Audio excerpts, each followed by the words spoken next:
What's going on, everyone? What's happening? Let me make sure we're working. What's going on, everyone? What's happening? All right. Audio is good. We're ready to rock. What's going on, everyone? Make sure we're good on this one here. Oh, yeah. Oops. Set that right. All right. Oh, everybody jumped in here this evening, huh? Bush Corey's in there. You were the first one to jump in there. Renee, you thought you beat him. You didn't. Close, though. Agama's in there. Agama. Yep. Renee. Photo Light and Magic. Hi, Chris. How's things? Doing good, man. Hope you're doing well as well. John Beck's in the house. Hello, everyone. Merry Christmas. Great videos, Chris. Thank you, John. Appreciate you. Merry Christmas to you and yours. Libby, good to see you in there. Jason McVeigh's in there. He's saying hello, everyone. Elaine Wald, happy holidays to all. Well, Merry Christmas and happy holidays to you, Elaine. Renee, what's going on? Renee von Oosterhout. Yes, hello all. Matthias Wise is in there as well. Says hi. MD Masek. Hi, Chris. Hope you had a good week and a Merry Christmas too. Well, right back at you. Merry Christmas. And yeah, had a good week. Very busy. And of course, it's always like that. Like I said, working in a very large. What the heck is that?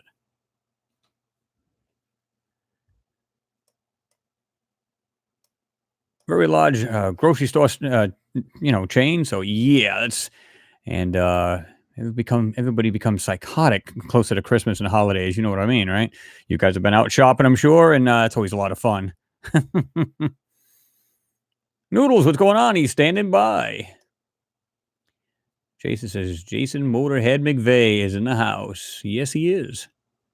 Eagle One, what's going on? Saying Merry Christmas to all. Well, Merry Christmas to you as well. Noodle Star Wars review. I assume you're talking about the newest movie out. I have not seen it yet, so I cannot review it. But I'm definitely going to check it out. Have to. It's a must. John Devon, hello alls, you subs, waiting for Christmas and man to appear just like me. What's going on, John? Good to see you in there. Mike Kane, Merry Christmas. He says Merry Christmas. Merry Christmas to you and yours, Mike. Kenneth Lair, I think you hit me up on the Facebook, didn't you? I think you said something about a test. I was just coming in here, checking it last second, and happened to see it. I think that was you. Jeff Martin saying hello. What's going on, Jeff? Good to see you in there. Extraterrestrial aliens, ghosts, Bigfoots, and UFO. First on the dot shop. Peter Whalen, what's going on? Jonah Restrek is in there. Blank screen, or am I wrecked? No, you're not wrecked. It was definitely a black screen. It was blank, kind of. Had the black in the there. Nacho's in there. What's going on, Nacho? Good to see you in there, man. As soon as I went down and close at the end, everything just shot way up there.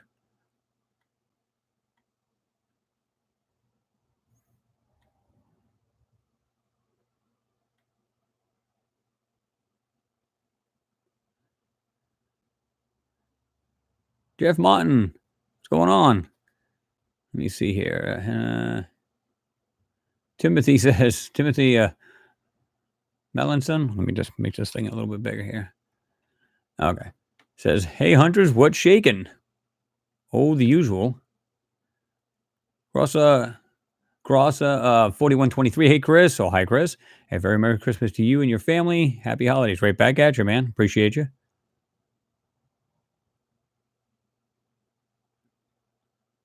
Bush Corey says, we have liftoff. Oh, yeah.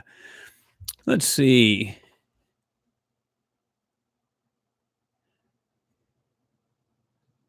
Jeff, yeah, right.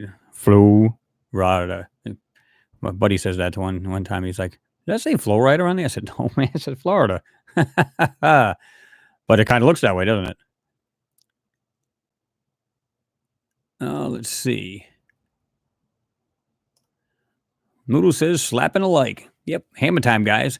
Go ahead and hit that like button for me. Elaine, you saying hello, Chris? Hello? Timothy says, coming in loud and clear. Oh, yeah. Yeah, I like to check it too, because sometimes, like you'll see a lot of live feeds. People do a great job in their live feeds, but for some reason they have some kind of audio problems, either an echo type thing. And, I just want to rectify it right off the bat, so there's no complications. Everybody can hear me well and stuff like that. So just, get that out of the way before you get started, right?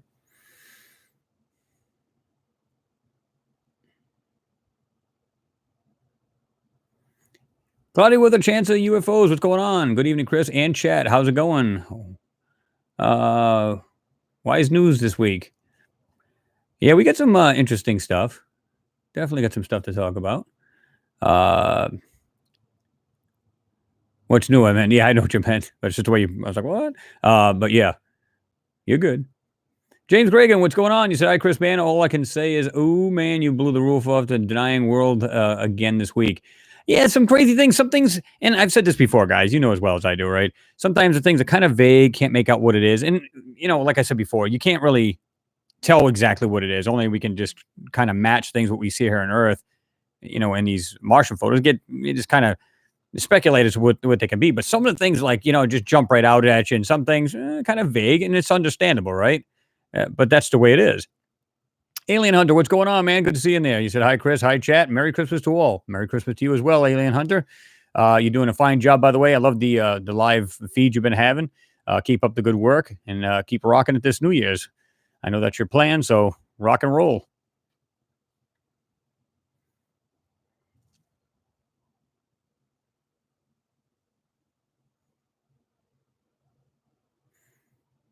Oh, I hate it when this thing does this.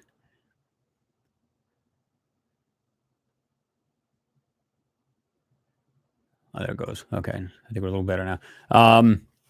Nacho Libre says, woohoo, another best weekend ever. We live. Oh, yeah. Good Sunday morning, Susan Ann says. Well, good morning to you, Susan. It's still 5 p.m. my time right now. She says, hi, Chris. Howdy, all. Richard Bunt. Hey, man. What's going on, Richard? Good to see you there. Blue Utopia. Hey there. Miguel here. What's going on?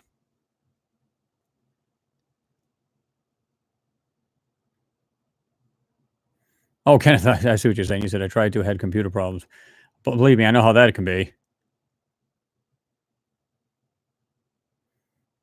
So I can jump down here and so you can get most of you guys here. So if you have any questions, just, just type them back in there. We'll get back to it. Hi evening to all and Merry Christmas. Alien Tenno, what's going on? Good to see you in there. Merry Christmas to you and yours. And I hope you guys, all you guys, have a good Merry Christmas and Happy Holidays. All that of the good stuff. Agama says, I used to watch Secure Team 10 UFO Seekers Adventures with Christian and you, Chris, and you are the only one who still rocks. Well, I appreciate that. There's a lot of good channels out there, man. I love watching a lot of good stuff. And then, and then sometimes the channels they just go down and that's the end of it. And you're kind of like, damn, you know what I mean? Because it's something you enjoyed, right? Brian, hi, Chris. New here. Love the show. I appreciate you and welcome aboard, man. Good to have you in there. Pete Ferrero, thanks for the moon vid. NASA would never show it to the public. Yeah, I just had, I don't know if you guys have seen it, but I just put a real short video on my Lunar Anomalies and Beyond page on my YouTube, rather. And it's real short. There's what looks like a plume or something coming right off the lunar surface. Really bizarre stuff. If you get a chance, it's only I don't think it's like not even 6 minutes long. So you guys can check that out when you get a chance. It's pretty good. If you haven't subscribed, get it out. If you guys haven't subscribed to that channel, please do so. I'd appreciate it. Like I said, I've got that one out today. That was actually last minute. I tried to get it out a little sooner and I didn't get it out. So I was like, well, like to, and I was going to be running around with the family doing some things. I said, I got to get this thing done. So I didn't think I was going to get it out to be truthful with you, but it wasn't very long. So I just knocked it out. So if you guys haven't had a chance to check it out, go ahead and do so. Nomad 1776. Hi, Chris. I found lots of anomalies for you all from all of you links. Okay. Yeah, I mean, it's like when I do videos, I try to leave links underneath. So because a lot of people, I've seen many channels where they show certain things and they don't show any links. I don't know if they just say, well, I don't want nobody to do my work, so I'm just going to go ahead and leave that out. But I prefer people have the link so this way, hey, they can check that out for themselves. That's what it's all about. And I know some channels have been blamed for being frauds because they're like, well, you can't show us the damn link, man. So what's up with that? They have every reason to say that. I mean, they're just like, how do we know you didn't pull that out of your rear end? I mean, so by showing the actual links, then, it's not something made up. It is, in fact, in the photo, right? Mosquito in your ears. I hope not. Uh, let me see. What happened to security? Anyone know? Well, like I said, guys, I don't know what the deal is here. Tyler was in there, he was doing his thing, and then of course he'd disappear for like, a month, then he'd come back. Then he'd disappear for another month and then come back. And I don't know if he is even when's the last time he's made one? Hasn't it been like a month and a half? Who knows? Maybe he just said called it quits. I don't know. But me personally, I haven't checked on his Twitter page, so I don't know. I'm not gonna, just speculate. But I haven't really watched the channel, so I don't know.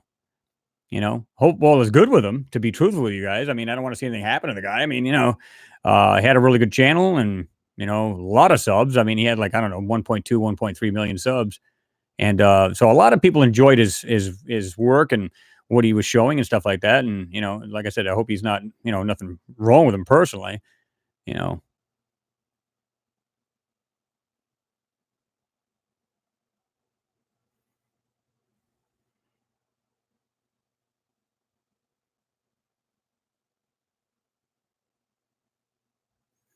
Um, I'm not sure if photography like magic. You said, what the hell is Trump wittering on about with the Space Force? He even appointed a general. I'm not sure. I haven't really checked that out recently, to be truthfully. I've been working so much and then doing these videos here for you guys. And really, to be truthful, I don't watch a whole lot of TV. And if I watch anything, I'll maybe throw on a movie once in a while, and that's pretty much it. I don't know about you guys, but you get tired of the same old negativity crap you're seeing on TV all the time. And so about the news, the bad, everything's about the bad. Sometimes good, don't get me wrong, but a lot of it's just trash, and I'd rather not watch it. And it's kind of like if you guys are old school like I was, well, I am. When you watched MTV, what did you watch? Music, television. Then it became all kinds of reality TV garbage and all kinds of shit like that. I could care less. I want to hear music just 24/7. I don't want to hear talking, none of that junk. And because I like, I can listen to just about any genre of music within reason. Um, and so, but I haven't had a chance to watch that stuff, to be truthful with you, as far as news and stuff like that. Really, not a whole lot.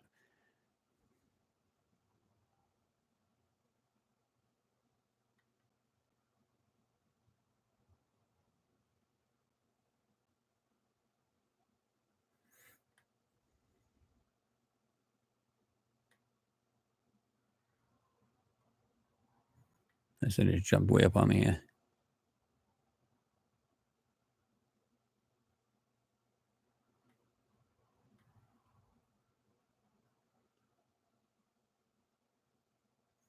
Hello, Watson Crafts.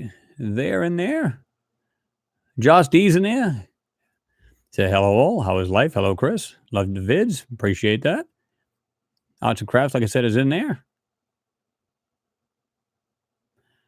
Paydor of Ireland. Hi, pal. So, do we believe Mars was nuked based on the apparent fact that there's manufactured nuclear fallout present? Well, that's kind of the consensus now, whether that's the real deal or not. And being that there was an astronomer, and a physicist that looked at it as well, and they seen some kind of, you got some nuclear fallout there, and there was two large explosions on Mars. So yeah, and it wasn't even on the ground; it was actually in the sky itself, in the atmosphere that it happened. I don't know what would cause more damage. You would think more on the ground, but it depends on if you spread it outward, you can probably cover a whole lot more area and kill whatever's on the planet, if you think about it. Now, as far as on the ground, there'd be a lot more destruction as far as whether it be structures, anything like that. I would think there'd be a lot more destruction, physical destruction that way. But as far as life, maybe they did it in the air for a reason. You know what I mean?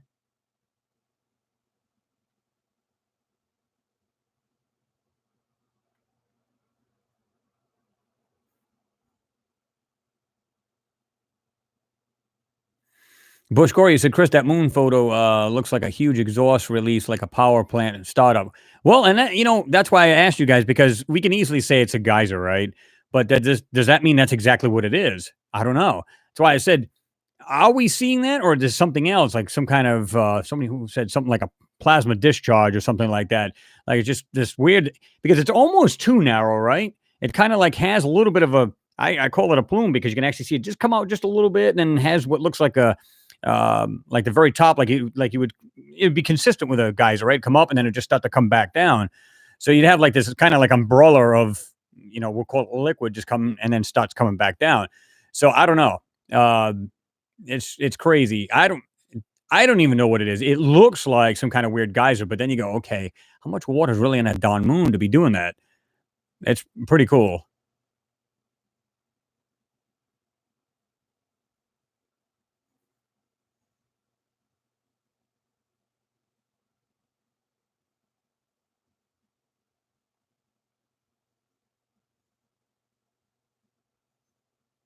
Oh, yeah, okay, James. Yeah, you said, Chris, on the first Mars video this week, I was commenting on the structures and huge buildings in the background over the ridge that NASA had blurred out with the green colored blocks. Unreal. Yeah, I mean, I thought about going back into that. I haven't done it yet, but maybe trying to see if I can make anything out of that. But you can see the way that's so washed out or whatever they done to that Dawn photo. You can see like all in the back just looks completely faded out, right? So sometimes you can't get anything of any value as far as good quality details, and that's what kind of sucks. You know what I mean? But we're gonna have a second look at that and see if there's anything. If you don't see anything, that means I really didn't find anything of any value. Because I tried to, if I can, and just you only limited to so much. You can only do so much to a photo.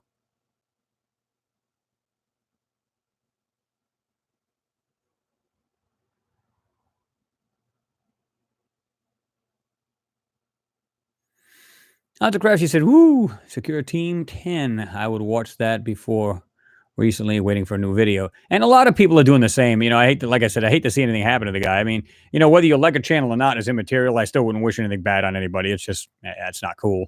Um, so I hope he is doing well. I think I seen one of you guys in there said, well, he might have been emotionally drained. And to be truthful, I said this before in the live feed. I said, this is what I don't get. He called himself what would he call himself? The insomnia. Well, he had like insomnia, but he said insomnomaniacs or something to that effect. And it was funny because, I'm saying to myself, how does this guy do this? I mean, he would do 1 to 2 videos a day, not one a day, which would have been more than adequate, and nobody would have gave a crap. But he was doing like 1 to 2, and sometimes I even seen 3. I was like, oh my God.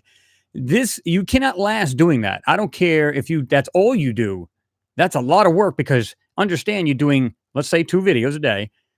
Find it. Even if somebody's bringing it to you, you start to find the stuff, make a video out of it. If you want to do any editing, which most people do, edit it, get it on there, get it up there. And then 2, and then maybe 3 times. Wow, that's a lot of work. Even just doing that, that's all you're doing. It's repetitive every single day, trying to find something, get it done. I know some people said, maybe he's just made so much money, he just walked away. You know what? Anything's a possibility. But I know he was having problems. He had some debts in the family and stuff like that, which, that sucks. But like I said, I hope he's doing well. I hope nothing, bad's happened to the guy. But it can really wear you down, man, big time. Fred, you said, what is the other channel you spoke about? It's the same thing like my Mars Anomalies and Beyond. It's Lunar Anomalies and Beyond. You can check that out. And we just started that one up, a few months ago. Maybe even a little bit more than that. But, we got about, there's not many on there. I think it's like 3,000, about 3,000 subs, somewhere in there. A little over, maybe.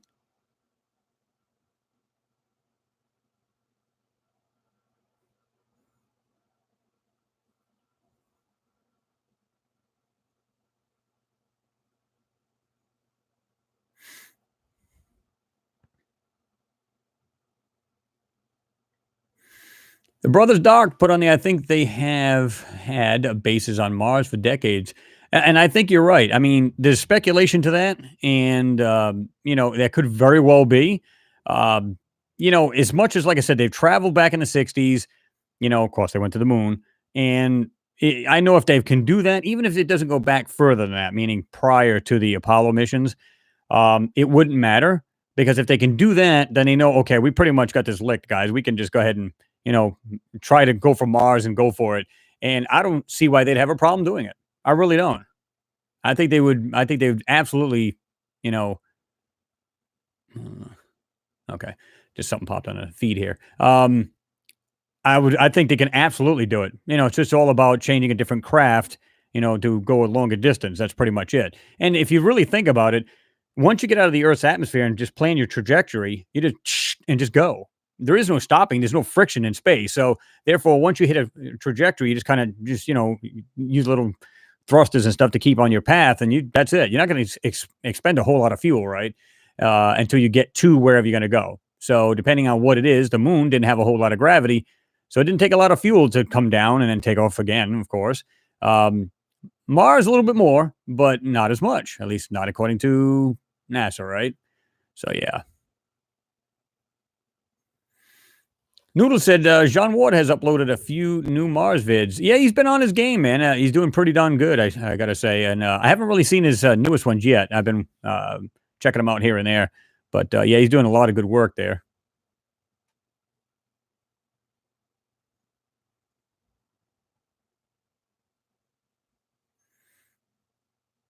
Pador of Ireland, you said I've seen plumes on Moon 2 telescope. Obviously, they're not uncommon. Really? That big though, or is it like a little bit smaller, maybe a little larger?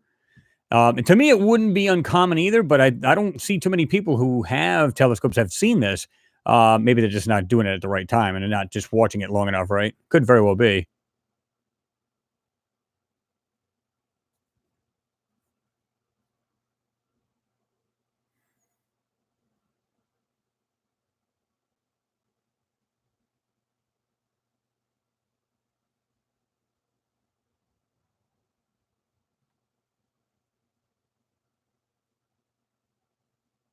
Elaine Walls, you put on after watching the lunar anomalies video of the guys around the moon. Why do you think there is silence from NASA?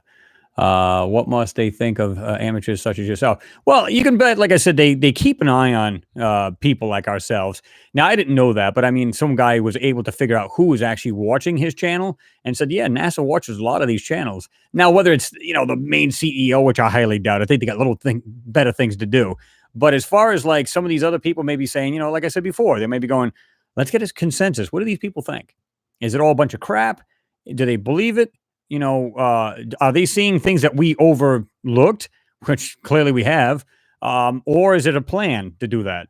So you could bet that they're just like, oh, let's check, just listen what they got to say, watch the live feeds or whatever it is, and they're just kind of just sitting back going, okay, get my coffee and see how these guys react to all of these things. Because we don't just talk about just photos either. Like I've got like some space news here for you guys, and some other stuff to talk about. So it's pretty cool, and so they're probably listening to that. But whether they are or aren't, it doesn't matter to me. To me, it's just like it's about sharing this to everybody, and then of course they jump on the stuff themselves and research it and open people's minds. Get people at least when you have like the news like in space and stuff like that. It's about getting this information out, and then you're going, oh, all right, I'm in the know. It's kind of like watching your local news, only a lot better, right? As far as like, because if you love space, everything's space, then there you go.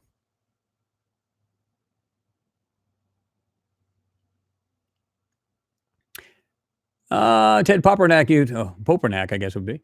It's been a long time since he's put out a video. Well, that's what I'm saying. It's been a while, so it's been a while since I've seen him put out a video. To Crouch, he said Secure Team 10 lost a family member, so he took a month off, and then he lost another family member, and so now he's just taking it slow to get better and focus on the family, etc. Well, that's what I heard too, Arts and Crafts. And like I said, that's not easy. That's not easy for anybody. I don't care who it is. It's sad. My heart goes out to the guy. I mean, anybody gets a loss. It's not easy. Hopefully return and they'll be back to normal and rocking it. You know what I mean? Yep. Cloudy with a chance of UFOs pretty much says the same thing. Tyler has his family members pass away. Oh yeah, from what he said. Yeah, give him a break. I totally agree with you, Claudio. With the chance of UFOs. What was sad was that if you go to his channel, my God, these people are brutal. Oh, you effing this, that, and the other. You're a douche. Oh my God. I mean, I'm going, wow. He's actually told people, publicly what's been going on, and yet people are getting really, really nasty with him. I just don't understand that. I agree with you. Give him a break. B. Baker, he said, "Hi, Chris. If you Google this, the image is here for your analysis. Iron and magnesium clays in and near Atlantis chaos." Okay, I'm going to go ahead and I don't know why that's considered. It's hell for review, but we're going to go ahead and make that there. I'm going to jump all the way down to the bottom. So if you guys asked any questions, please just re-ask them because it's like I'm like way behind. I don't want to miss anybody here.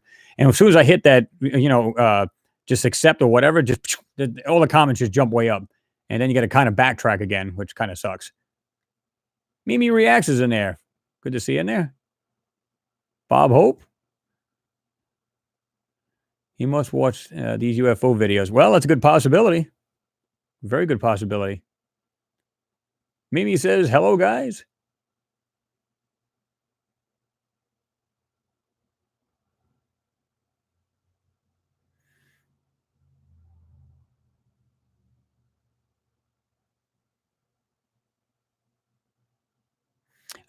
Yeah, I do occasionally, B. Baker. You said, do you analyze orbiter pics?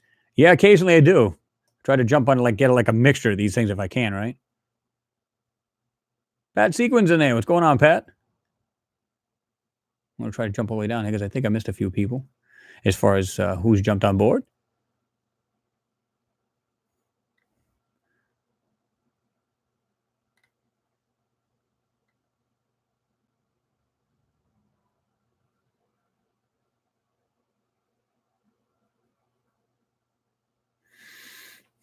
Gary Prophet, you said Mars Sol 42 images of ET life. 42 answer to the ultimate question of life, the universe, and everything by Gary Prophet.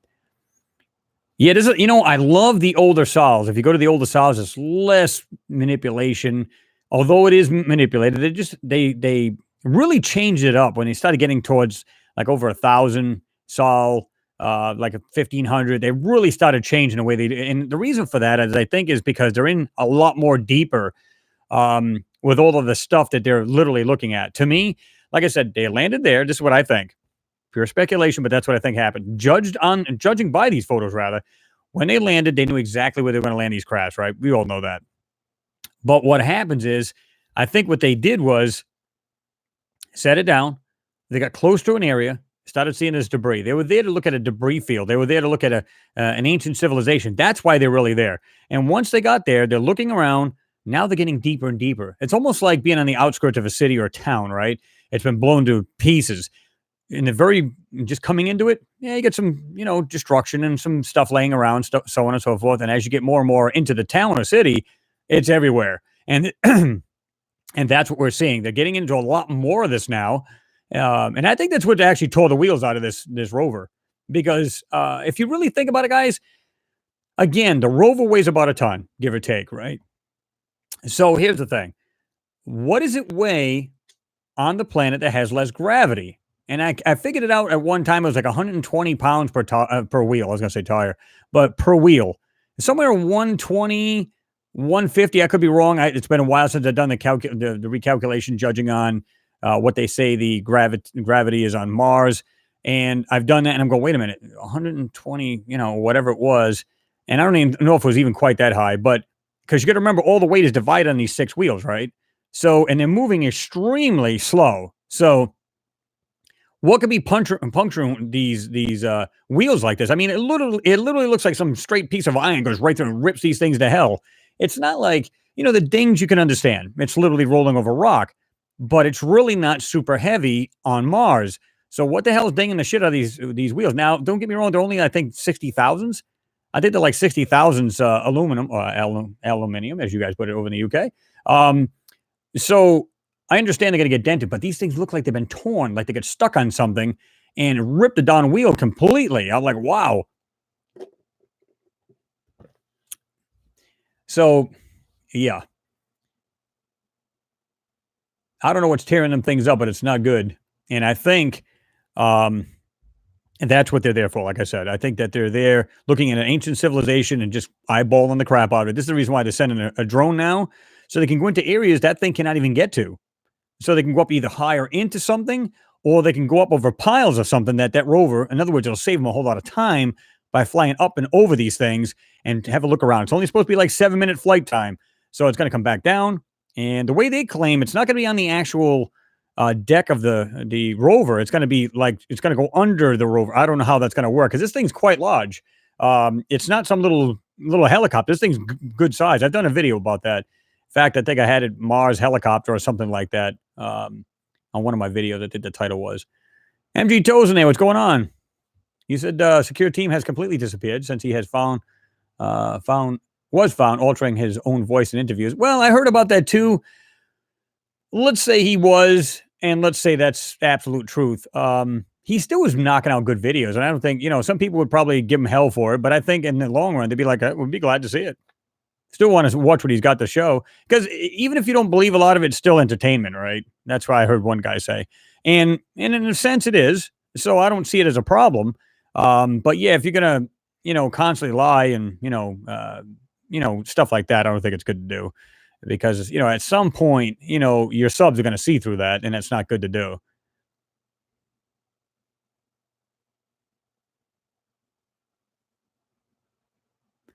Alien Tendo says NASA's losing control. They're in an ever decreasing circle. I'm sorry. It's a matter of time. Yeah, I mean, it's almost like it's literally getting to the point where it's like, are they doing this stuff purposely to really build it up so that when they finally do come out with this, and that's not going to be next year. Like I said, they're supposed to launch next year and then beyond Mars, I think 2021, the new rover, the 2020 rover. So, it seems like it's like building up. Like you see more and more of this stuff in these photos. It's like, are they getting sloppy or are they doing this purposely? What do you guys think? Now, have you guys seen the newest video out? There was, in fact, it was on my news feed, talked about, it was one of the, let me see if I can find it here. I'll give you guys links to it too. They talked about a UFO that went by one of the satellites that they're putting out in space. Now, it's called a JC-SAT-18 Pacific 1, and it was a mission, and it says UFO stream live. So while they were doing this UFO comes from the back, comes up and flies up underneath this thing, and then goes straight by the camera. And there's other stuff too. Really interesting. I've seen a lot of this now that I thought it was funny because it says, and I quote, and if any guys are aware of this, you'll know who I'm talking about. It says the UFO that nearly hits a SpaceX satellite during live stream is 100% proof aliens are watching, says expert. The expert is supposed to be, what's his name? Scott C. Waring. Now, Scott C. was back in the day, he got ridiculed a lot because I think they said he was hoaxing a whole lot of stuff. But I haven't seen him. He has made another channel, and he seems like he's trying to go on the straight and narrow, which is good. But he has talked about it, and this other channel has also talked about it. Now, I'm not sure if it's one of the same people here. It goes by Willis. And really, really interesting video. I'm going to drop you guys the link. You guys want to get the link of this or what? I'll give you the link. And it's pretty crazy. You got to go to actually 3 minutes in this video. Yeah, go to it's like 3 minutes in the video and then watch that. And you're going to see it come from behind, go up and under this little space, I should say the satellite. Pretty interesting. Let me drop that link to you guys. And what I like about it, it's absolutely, it's live, which is crazy. All right, here's the link there. You guys can check this out when you get a chance. Cool stuff. Tommy P, what's going on? With Dog Andy's also in there. Hello from West Yorkshire, UK. Heard we don't need spacesuits for Mars or the moon. Well, as far as Mars, I don't think we need it at all. Moon, you may need that because even though what they claim is it's really not true about, they actually say there's a little bit of atmosphere. There's more gravity than they stated. There is water on the moon as well as, of course, Mars. Yeah.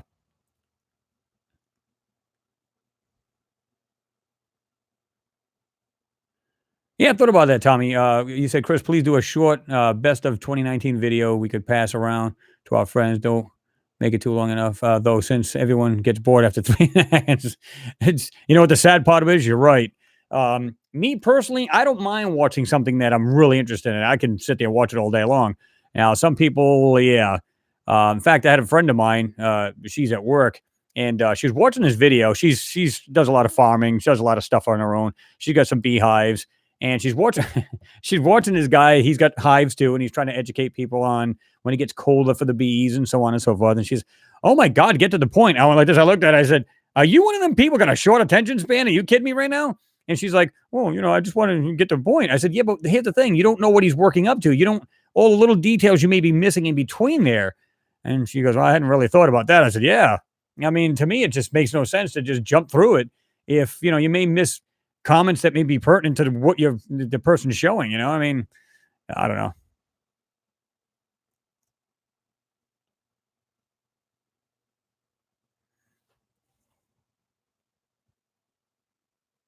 I did you, Tata. I think you even asked me that before. You said, Chris, can you make a Discord page?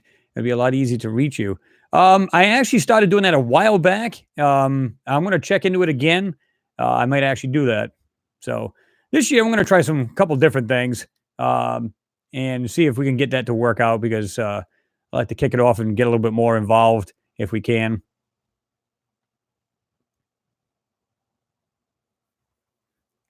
Jack Bruce, you said, hello, Chris. You're the best. Great. From Holland. Well, I appreciate that, Jack. Hope you're doing well over there.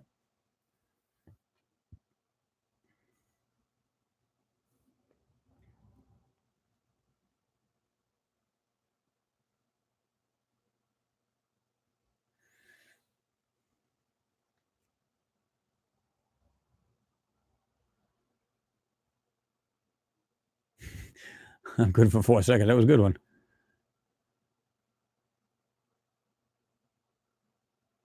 Yeah, if you guys do watch that video, like I said, go to 3 minutes, but go into the settings on that and automatically change it to quarter the speed. And you're going to see that thing come from the back, come up and go right up underneath that thing. So it curves, literally curves and goes up and underneath that satellite. Yeah. And then keep watching because there's other things in the background and they're not even going around the earth, right? They're not going like along the earth. They're literally shooting way out into space. Now, some of that stuff, don't get me wrong, some of that stuff, once this thing actually disengages from the actual craft or the rocket, once it you're going to see like pieces fly off. That makes sense to me. But that thing, that main thing, comes right from the back. And you can see it between the two. You see it between the satellite and the actual main craft. You can see it way in the back come up, and the thing just flies right by. I'm like, whoa. Not sure what to make of that. Pretty interesting video.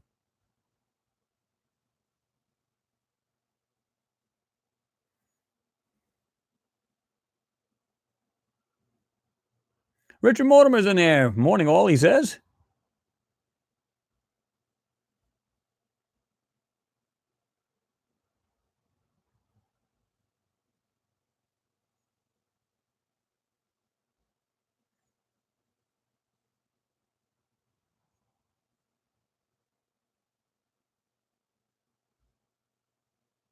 I'll try to jump down here to the bottom here. Henry Straits in there said, hey, from Combine, Texas. What's going on?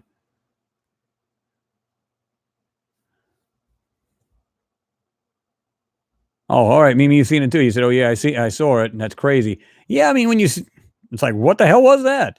And the way this thing, the angle it shows it, I kind of get that. It makes sense because you want to see if this thing's actually blowing off the side of one of these crafts, right? As it disengages. That's not the case at all. That's coming from the distant, coming towards it, and then goes up and under it. Yeah, that's kind of strange.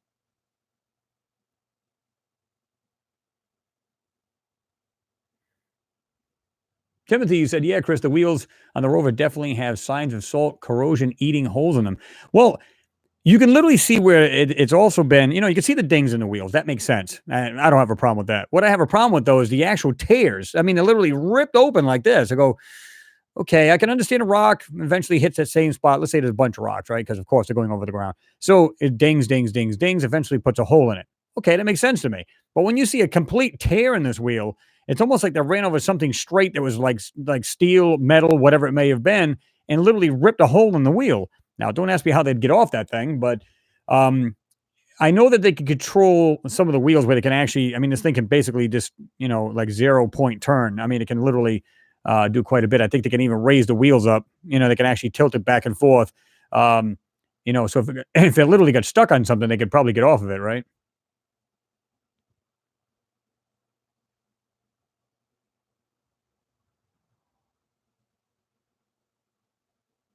Let me see. Where did I just go? One of you guys just asked a question. Pretty cool. Frack, what's going on? Frack Centurion's in the house. He said, "Good morning, Chris, and all. Have a Merry Christmas." Well, Frack, I hope you and the family do as well, right? All right. I already read down.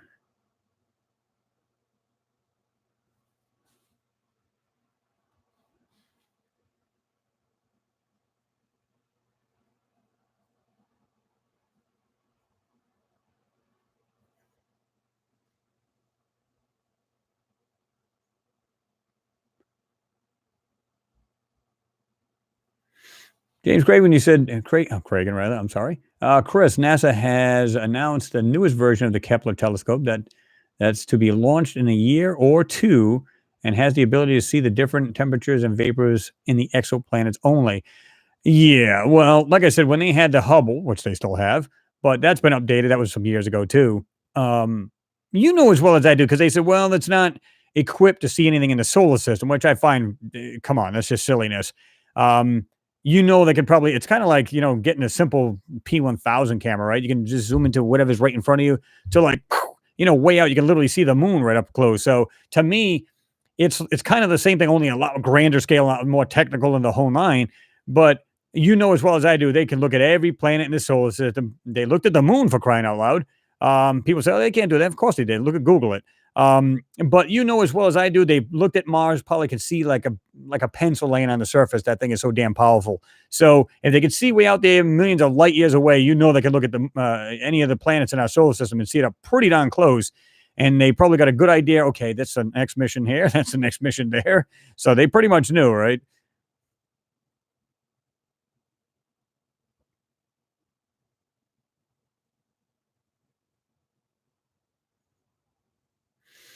Andrew Finlay, you said just love to know what's hidden in the photos, as clearly there's a lot of manufactured items. Yeah, I would love to see. I'd love to be the one that sees it and says, "Hey, man, let me show you something interesting."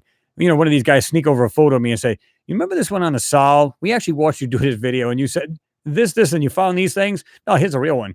You probably wouldn't even know how to act. You'd probably be like, "What?" Like totally stunned, like, "Wow, that is insane."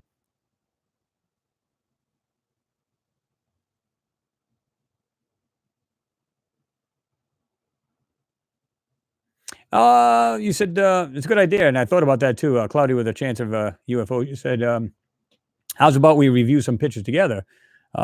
Bring some stuff up on the screen for us to look at and point things out to us, Chris. Would be fun. Everyone can have an input. What does everyone think? At least that's what he asked. And I think it's a great idea. We might start. Like I said, there's a couple ideas I'm playing around with for the new year, and like breaking my microphone. I'm kidding. Drink fresh. Oh, so yeah, the brother's dog. You said you just watched the video. That is definitely a UFO. Yeah, I mean, eh, like I said, if it popped off the side of one of these crafts, I go, come on, that's just a bunch of little debris or whatever. That thing is not like that at all. Like I said, slow it down to quarter speed on that thing, and you can see it literally coming from way behind, coming up and ducking up underneath that satellite. Crazy. And then keep watching that video. Watch the stuff you see.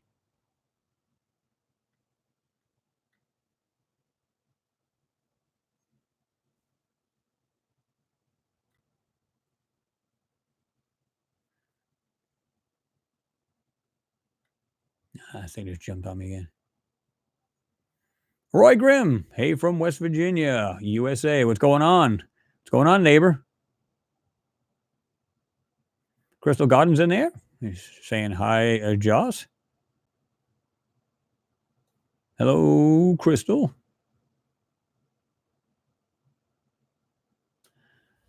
Sonny Elliott, hi from Glasgow, Scotland. What's going on? Hope all is well over there.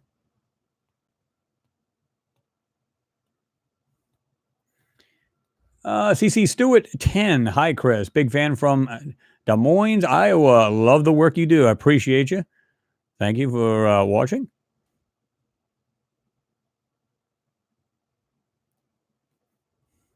CIA Anonymous says, or CI Anonymous, smash the thumbs up button. Slam it good. Andrew Culver says, what's up, team? Greetings from New Zealand. Not New Zealand, but New Zealand. Andrew Culver says, I hope everything's good with you over there. Good to see you in there, Andrew.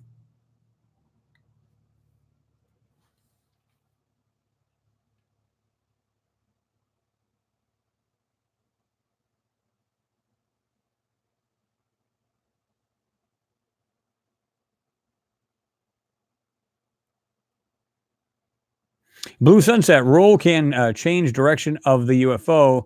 Yaw can make it seem to change speed. Absolutely, and I'm open to that as well. You're right about that. And some people had, if you've seen that, they actually commented about that, saying that you can literally just change as soon as you change the actual camera, then it will actually make that thing change. But if you notice though, look at the satellite; it doesn't change. The satellite pretty much stays the same. If it changes any direction at all, it's not much at all. But you can see that thing makes a dramatic like change. It comes up, goes up underneath, and then goes right by it. Now, like I said, you can't automatically assume that it's real. You can. The first thing I thought of is some kind of debris coming off one of the crafts. That's the first thing I thought of. But that doesn't mean that's what it is. So I'm open to the possibility it could be that, right? An actual UFO. And like I said, keep watching because you can see other things just going flying straight out into space. So is it maybe debris? Is it something that's, whatever? It's hard to tell. But that's why you got to really take a slow look at those videos. It's pretty cool. They do actually slow it down. But what I noticed, and I don't know if you guys noticed this too, while watching that video, right around, I think it's just before the 3-minute mark, they actually go silent. Now I know that they changed the speed on this thing, so maybe that's the reason. But I know, why would you do that? I mean, all you got to do is slow it down. You're still going to hear the people talk. You know what I mean? Like I did when I was watching it. Slowed it down quarter speed, and of course they're still talking. And but at that point they go completely silent. They don't say anything. Now, was it because the uploader did that, or was it something they did? They just went silent because of what they saw.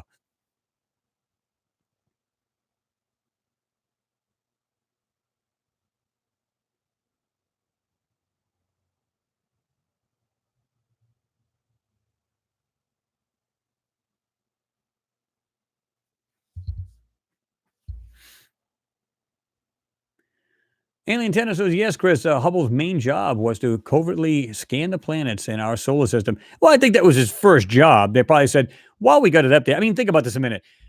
You guys are the designers of this Hubble telescope, right? Oh, yeah, this is great. You know what? I don't think anybody sat around there going, hey, what about you guys? One guy says, what do you guys think about looking at the planets? Phooey, we don't need to look at that junk. How about we just look at something that's a billion light years away? Come on. You know well as I do, they're going to say, yeah, why don't we look at all of that first and then tell the whole public, no, it's not designed for that. It's designed to look out way out into space. You know darn well they're gonna have this thing rigged so it can really focus back and then really look at everything that's there. Come on.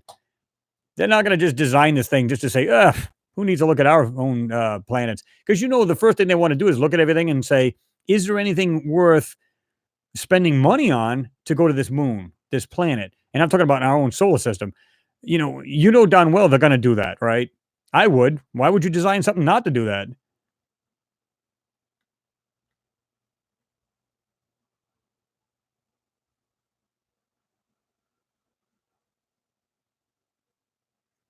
Suzanne Ann says, yes, only 60 thumbs up and 129 on chat. Take a few seconds to click that like button, please. Yo, hammer time.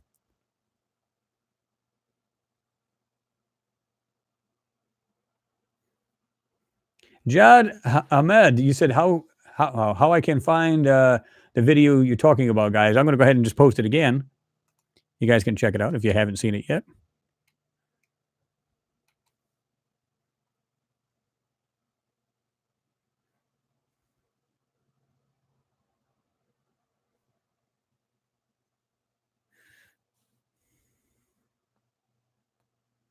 I'm a man Gogna. I don't know if I'm even pronouncing that right. 68. Hi, Chris. I really enjoy your videos. Well, I appreciate that.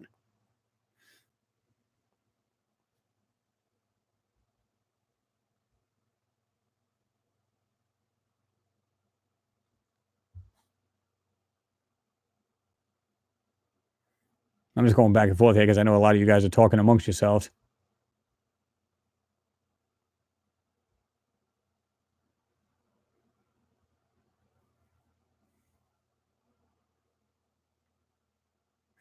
Pat Sequin, you said, Chris, maybe one of these Hangouts you could use StreamYard and have panels would be cool. I'm not even familiar with that. Yeah, I need to check into a lot of that stuff, but I can use my my recording software and stuff like that to do like we're talking about. We can put photos up, we can have a look at them and stuff like that. So when I talk about it, we can actually check it out, different photos.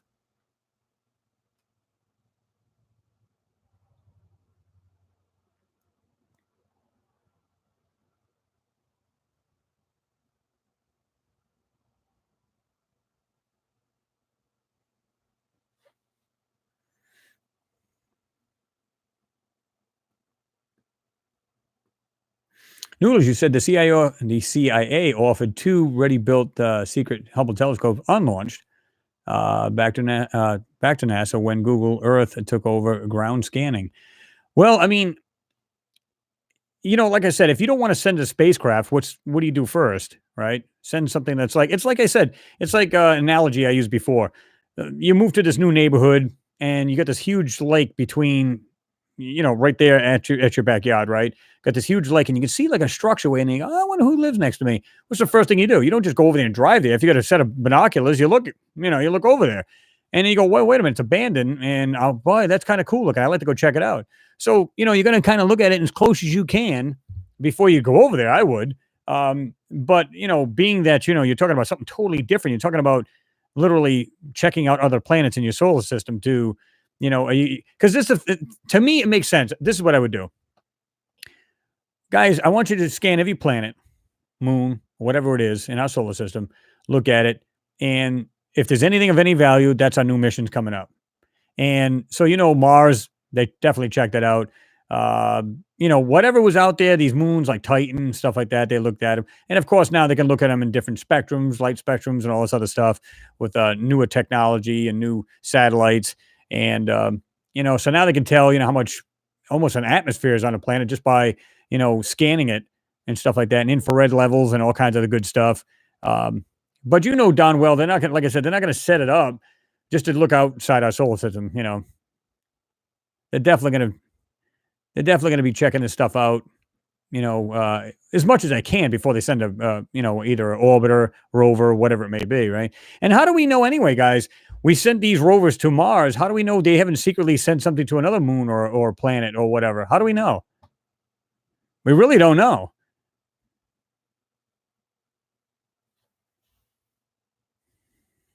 James Gregan, you said it, Chris, you are bang on. Of course, NASA didn't spend money for nothing, especially that amount. Well, yeah, I mean, again, we've talked about this before. Like I said, it's kind of like the Viking orbiter and the landers. When they landed the man 75, 76, well, that particular one, there was actually two, but they sent it there. Again, the first two pieces of equipment I put on that lander was eyes and ears. Simple as that. All the other stuff, who gives a crap about? I wouldn't care. Well, we're gonna dig and see if we can find anything in the soil, which they did.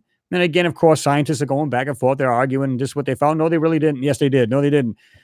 They found building blocks of life a long time ago, and a lot of these scientists say that's a bunch of crap. It's absolutely true. They found proof of life back then in the 70s. So why are they there now? Because they found more than just that. I guarantee. Can you imagine landing this thing on, first of all, they've probably seen it with the telescope. But now when you look with a lander, first pictures it sees, you can see things on the surface, structures or whatever it may be. Darn well, you're going to be going, get there as soon as we can. Well, we need to build it first. Get it done as soon as possible. It's as simple as that, right?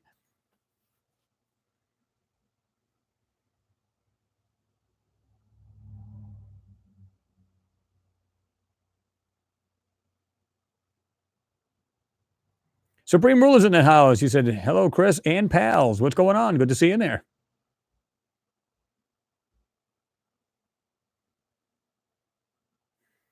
Oh, yeah, absolutely. Alien Tano, you said 100 years from now, we humans will be working in our solar system farming the resources we need. Guarantee it. They probably have already been doing it on the moon. We speculate on that, and it could very well be.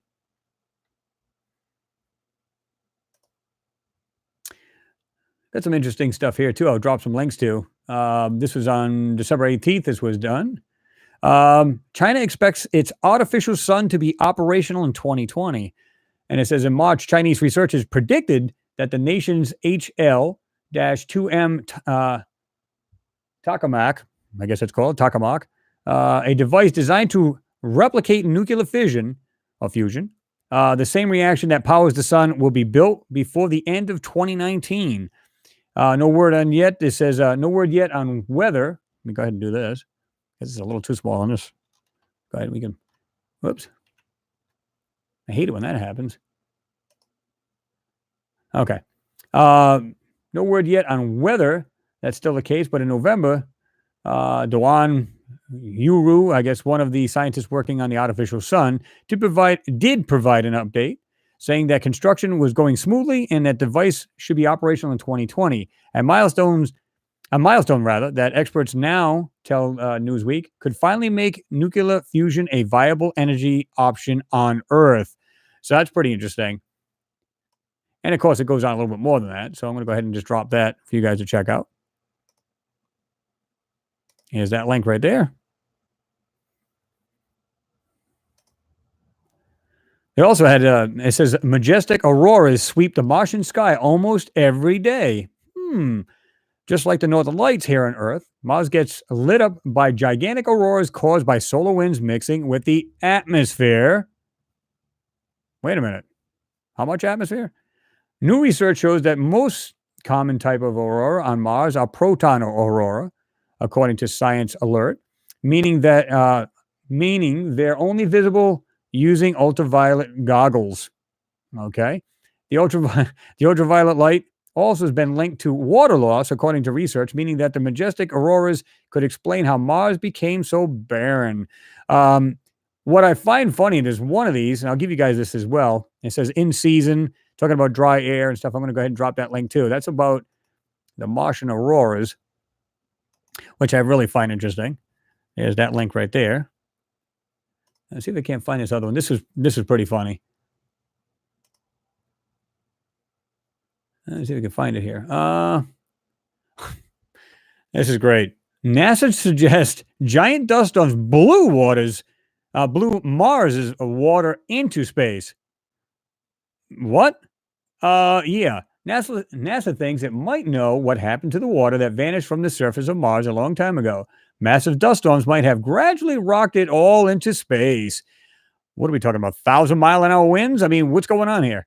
It turns out that dust towers, gigantic cylindrical plumes that form during massive dust storms, could have carried ancient surface water up and out of Mars' atmosphere, Space.com reports. While the towers are still poorly understood, new NASA research shows they're capable of ejecting water vapor into space. Water vapor, yes, not a frickin' ocean, potentially explaining away long-standing mystery of our planetary neighbor. Yeah. And it says bone dry, and it goes on to talk about it a little bit more. I'll give you guys that link as well. Oh, yeah, it's all about the news, guys. It's all about the space news. Here's that link right there. And this one I got a kick out of. It says, India's space chief, we found our lander months before NASA. Now, from what I understand, when I'm reading this, it literally is saying that, NASA's trying to take the credit for it. We found our own spacecraft. It's like, why does it matter? Back in September, the Indian Space Research Organization announced that it had found its Vikram lander, which had lost contact with days earlier as it prepared to land on the moon. I don't think they did, but that's just me. And said it was trying to reestablish contact with the lost lander. Months later, NASA made a similar announcement that they had spotted the wreckage of the lander with the help of an amateur space enthusiast, Shan, who analyzed images taken by NASA's Lunar Reconnaissance Orbiter. Now it seems as though ISRO, or India's space program, basically, leader feels that NASA is getting too much credit for the discovery. After the landing date itself, our website had given that our own orbiter was located Vikram. It says Chief, whatever his name is, it's like a tongue twister anyway, told reporters on Wednesday, as quoted by India Today, our own orbiter had located Vikram lander. We had already declared that on our website. You can go back and see. So it's like this weird thing going back and forth, like, why are they getting the credit for this? We found our own junk. I mean, I don't understand it, but it says located again, and I talk about that. I'll go ahead and drop that one too. So this is basically on the same page. So if you guys want this main page, it's good to have like this space news. There's that one for that, the India's page right there.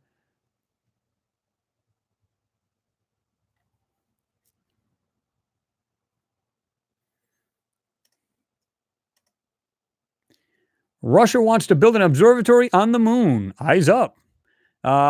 Roscosmos, Russia's space agency, wants to build an observatory on the moon's south pole that'll keep an eye out on any asteroids on collision course with Earth. Can like deep space, radar do that? I guess it'd be a little bit more effective without any atmosphere, but still, Russia has long planned on setting up a base on the moon. A goal is to share with China, the U.S., and the U.S. Now the state media agency TASS says that the outpost will include a series of telescopes to help the country better track any space rock hazards. Or I'm sure it's not going to be just for strictly that, but I'm sure that's the main reason. I'm sure that, and it's saying expanding forward. There's more right there.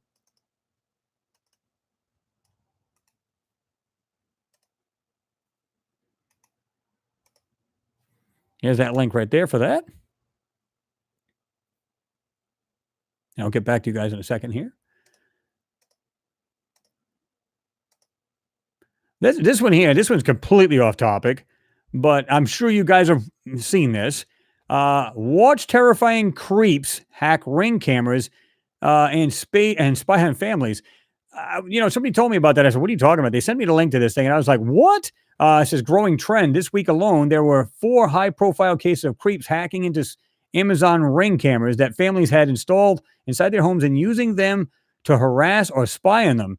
And one, a man used the camera's speaker to harass a family with racist comments and by triggering their alarm. According to the cut, in others, predators spied on and communicated with children through the cameras that been installed in their bedrooms. The takeaway: putting a poorly secured smart camera inside your home can really put your family at risk. And the reason why I brought that up is in case you actually have these, right? So you really want to make sure it's it's security. They can't hack into it because, basically it's going through, if it's wireless, it's going through your router, your Wi-Fi, router, or whatever it may be. So you want to make sure that's definitely, I've got wireless cameras here, but my gateway is actually secured. So you guys want to make sure that's, pretty much,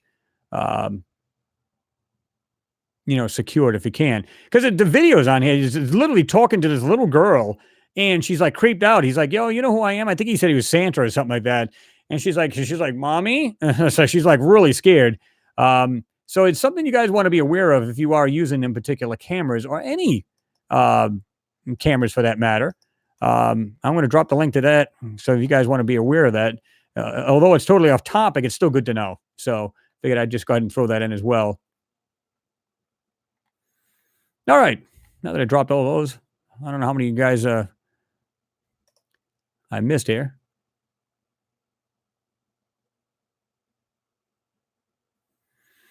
Jack Bruce, Chris, you know so much. You should be a spokesman for NASA after fully disclosure. Yeah, I'll probably be dusting compost by then. But yeah, hopefully something will give and they'll start to actually come out with the truth, right? But something tells me we may not even. None of us will probably be around by then.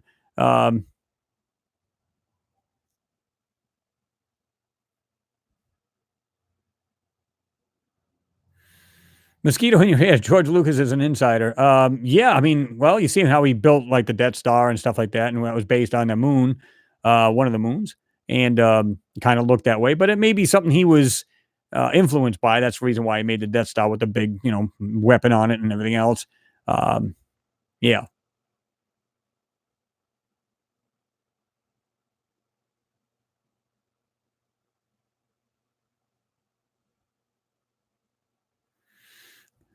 Doc Chuck, Little Chuck, what's going on? Good to see you in there. Didn't even see you pop in. Probably when I was dropping all of these links.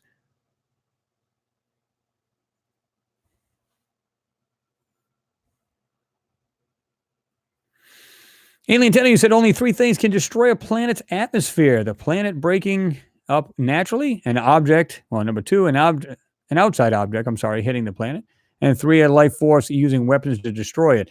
Yeah, I mean, when I read that about, possible like the dust storms wiping, oh, come on, stop.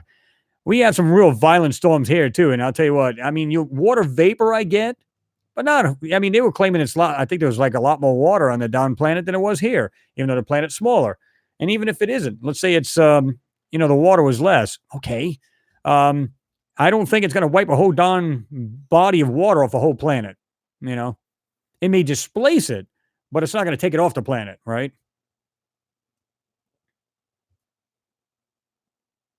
Susan Ann says, freedom on information. Shouldn't NASA be made to tell us its true findings? It should.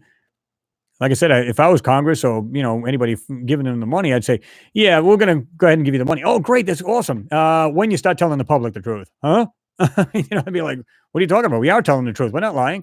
It's all pareidolia. These guys got nothing but pareidolia. Yeah, okay.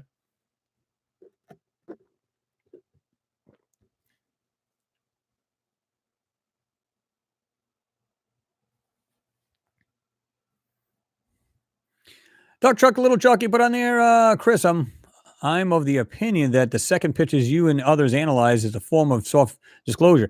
I think so too, because I mean, a lot of people ask me this. I don't know how many times I get this asked. Oh, some of them are sarcastic, like, "Oh, come on, dude! Like, why would they, block some stuff out but leave some other stuff out?"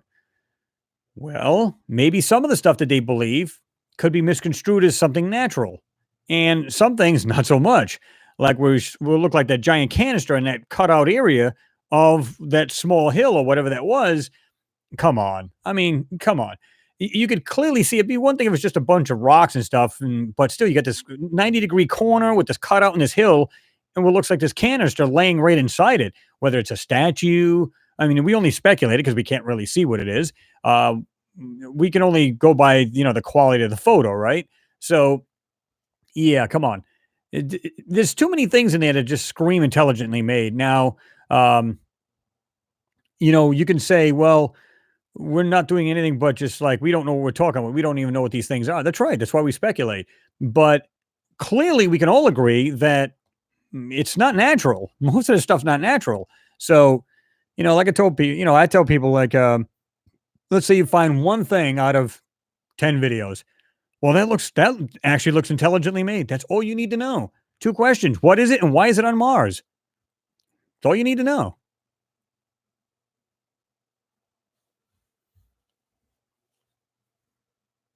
Jaden Fury says, thanks for all the videos. Hope you and your family have a good Christmas. Here's to 2020. The truth is out there. Absolutely, Jaden. I appreciate that. And Merry Christmas to you and your family, right? Hope you guys have a safe one.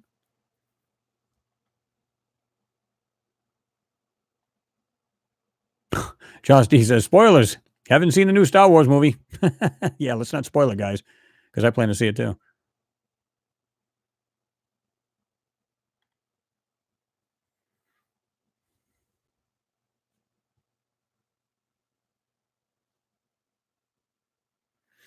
Corker says, Chris, I measured the angle between the two blades of the propeller in your video, the Martian junkyard, and found that the angle is it to be rather 120 degrees. Support for it being artificial.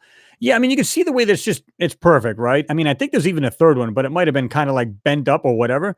It was kind of hard to see the third, but the two bottom ones, but the top one, it looked like it was mangled or something. I don't know what to make of that, but um, yeah, I mean, that just looked too perfect. Didn't look like a rock per se. I mean, unless the rock just absolutely just had the design, it made it look like a propeller. I don't think so. Rick Rocker, what's going on, man? Good to see you in there. He said people need to band together and make demands, but either nobody really cares or they are afraid of getting shot. That's reality. That's a reality. Well, if you're like these like some of these scientists, right? Like the one that claimed that about the what the hell was it? Talking about the fossils, or even some of these guys that claim about the insects, so on and so forth. They're afraid that their livelihood is shit after that, right? Because they could lose their jobs, their name goes right in the garbage. They're just afraid to say anything. And if you're in the higher up in these certain areas, these guys can just say, "Hey, listen, here's we have this paper you need to sign. You will not talk about anything that's inside this building. What happens here stays here. And we can't tell you what's going to happen to you if you do actually say something. You're like, oh, okay. So, it could mean anything from a fine to jail time, or you'll disappear. Which one do you want? You're like, okay, I guess I'll just shut up, and then we'll just do it that way. But to me, I don't. It's like if they wanted to do it, think about it. If the government really wanted to, right, they could just say, you know what, I want these sites shut down. And I'm talking about actual sites. I'm not just talking about YouTube channels. I'm talking about actual site. So if you have your own individual site and you're showing these photos to be what looks like the real deal, shut it down. I mean, if they really wanted to, right? They could say, okay, they can make a recommendation to YouTube. We want this site shut down, this channel shut down, this one shut down, and they could just do okay, you're done. Why don't they? Because again, I think they're using this as pawns. They're just kind of saying, hey, let them do their thing. Let people argue with each other. No, it's fake. No, it's real. No, it's fake. No, it's real. And, let's just see how it plays out. So when it comes time for us to finally say, hey, by the way, guys, we found actual living organisms. Guys, we found, on a micro level, we got macro now. We got, everything, moss on rocks. Oh, wait a minute. Now we're getting a little bigger. There's grass, whatever. So forth and down the line until it gets bigger and bigger until they let out the truth. Then, that's what makes the difference. And I think it'll come. I think it's getting there. And they're so confident that they're going to find some kind of life, or was life on Mars at some point. So either they're going to say, well, we found what looked like fossilized, microorganism, whatever, in these kind of rocks. Because they're going to drill sideways. I'm going, okay, what's the difference between sideways and going up or down? I'm confused.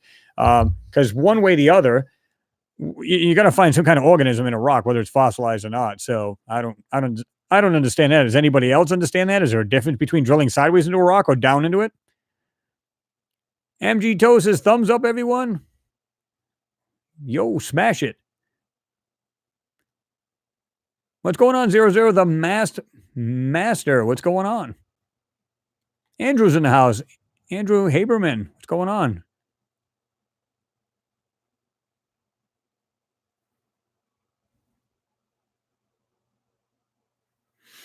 Yeah, I heard about that too. I think you were just telling Corey this, Phil. You said your phone definitely listens to you as well. Well, I mean, I heard about this a while back. Now, you look at these phones and they say, well, even if you were to shut it off, there's like another battery, like a little small battery or small power cell that can still turn on your camera and your phone and stuff like that.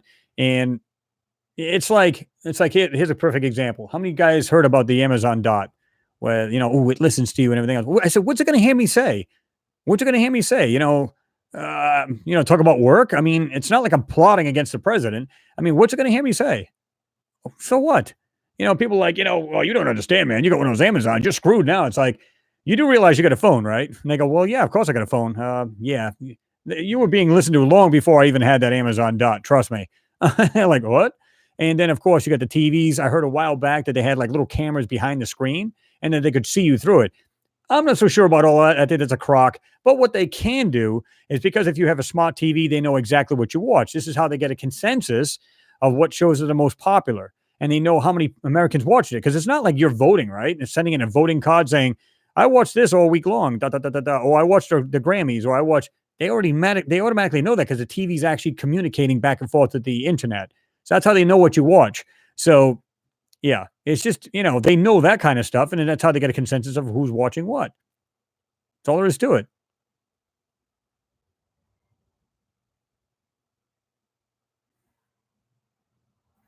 And Nintendo says one of the reasons NASA blocks images on their pics, nuclear fusion creates nuclear glass, and glass reflects light. And they found things like that reflect off in the background, right? And there was one photo way in the background. There's something like shining way the hell in the back. And they said, well, we don't see it anymore. As you can see, here's the photo. Yeah, if the sun should move in another angle, another X amount of degrees, it's no longer reflecting that perfect, reflection back into the camera of the rover. So clearly you're not going to see it. So you can't say it was, it's just a camera, a dead pixel or a hot pixel on the camera. Stop. You know what I mean? I mean, anybody could do this. As soon as you go, if you had your own mirror. It went like this. Oh, I'm shining it from the sun onto that building. We'll just change it a couple degrees, and it's no longer there because the sun's no longer angled into it. So yeah,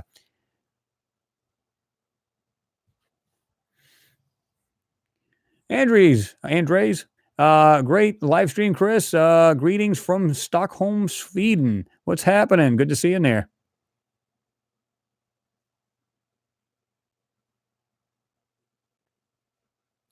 James.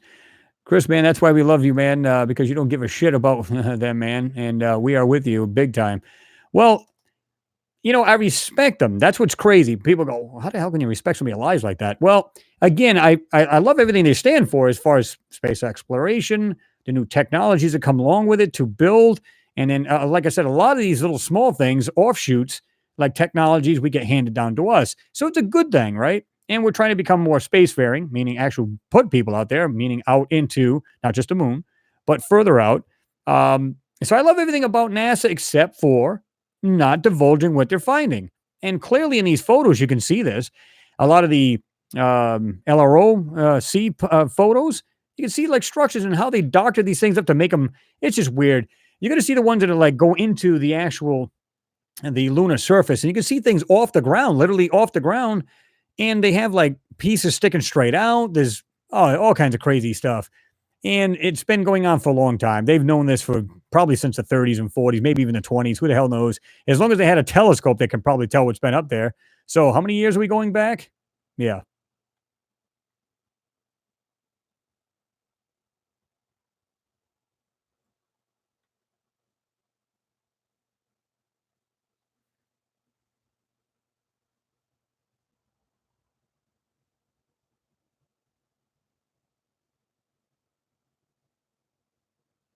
Yeah, Shammy dude, I wouldn't hold my breath. He said if Hillary Clinton runs for presidency, she will declare findings from NASA and space agencies as she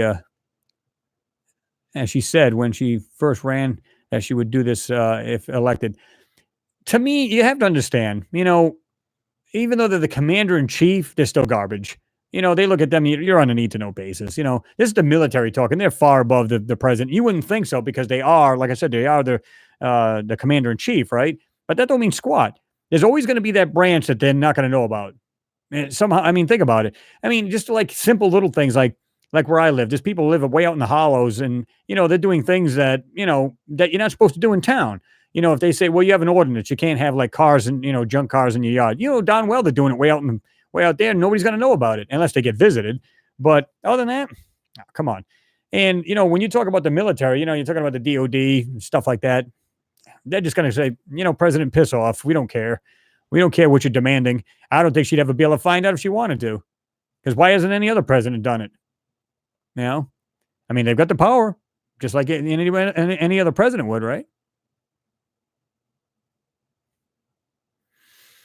We want the truth. Simple. Cloudy with a chance of UFO says that. Absolutely. I agree.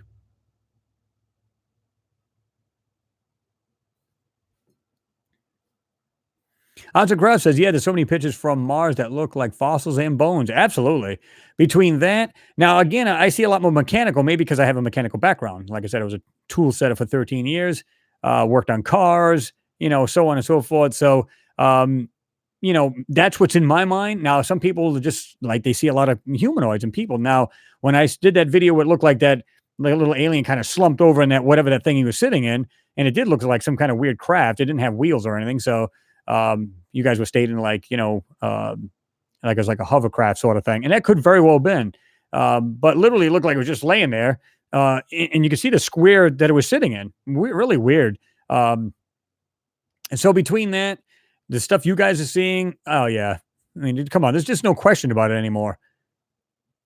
I'd love to see him actually jump way over that BS with the microorganisms and stuff like that, and just jump right to the real deal. That would be awesome.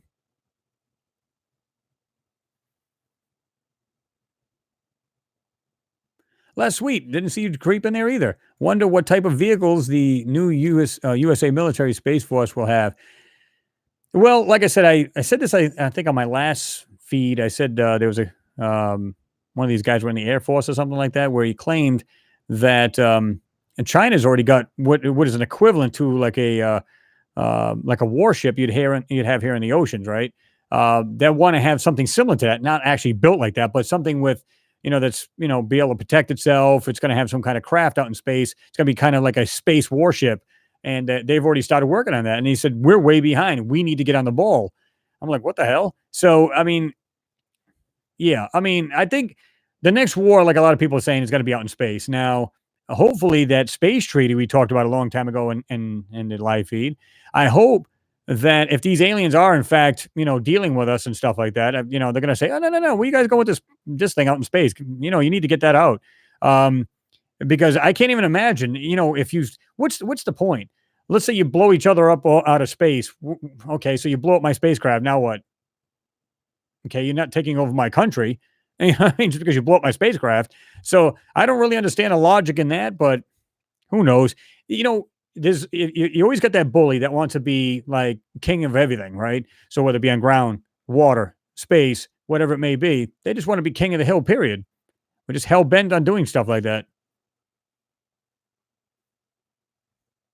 CC Stewart 10, you said, what do you think about Dr. John Brandenburg's findings? Pentagon told him to publish it. Yeah, that's what he was told. He said, go ahead, publish this stuff. And when he said he found the uh, Xenon 129, I think it was, well, actually, there's more than one chemical, but because they were like a remnants of like a nuclear fallout on Mars, and he's like, go ahead and publish it. It's so it makes you wonder why tell even him now. Dr. John Brandenburg was I think he's an astrophysicist and something else too. He's like, in other words, he's not just a nobody. He's heavily into the sciences and stuff like that. And that was their findings, and they're saying, go ahead and publish it. You know, which is a huge turnaround because you'd think, you're just making that stuff up. It's all natural. You know what I mean? Because I know at one point they stated that a lot of this could be caused by natural stuff like volcanic. I went, really? Not last time I read on stuff like that.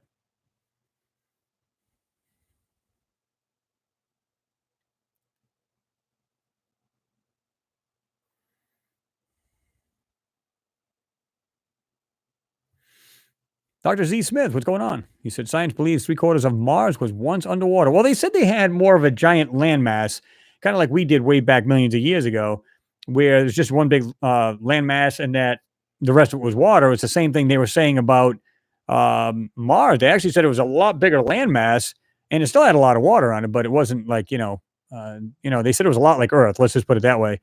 But it is kind of discrepancies in how much they thought, how much water was on there, because clearly they don't know, right? They're just going by satellite photos saying, okay, this looked like water was there before because we can see erosion. We can see this and see that. So they got a decent idea how much water was on there.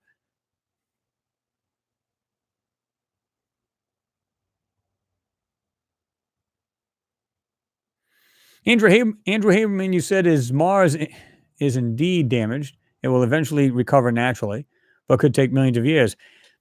I think if it was, again, if we go by they were attacked, let's use that speculation that they were attacked. And this is the reason why there was this, residual of xenon on the planet with the two large explosions, nuclear explosions. Two questions: did they do it to themselves, or did somebody else do it to them? That can recover with ease. I mean, like I said, look at Chernobyl here on Earth.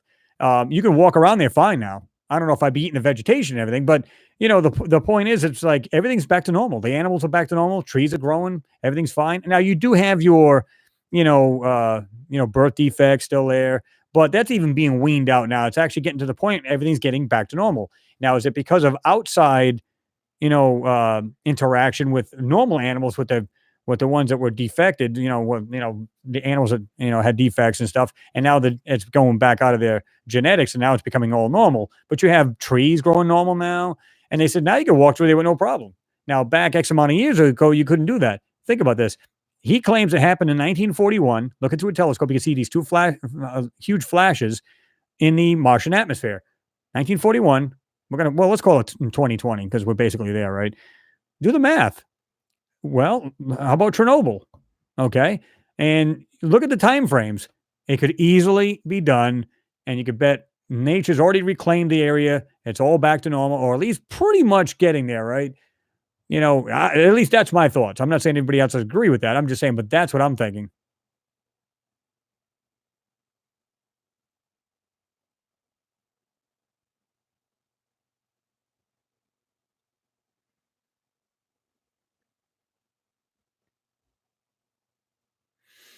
Alien Tendency said, I think, with everybody's permission, that we all feel we are meant for something more, in my opinion. Oh, absolutely. And like I said, it's almost like it's inbred in you, like you just know that you're part of something more too, right? And this is the reason why we're like searching. We want to know. And this is the reason why, these countries and stuff are trying to go back there because they're trying to figure this stuff out, right? They're like, well, you know, it's almost like you're trying to return back to home.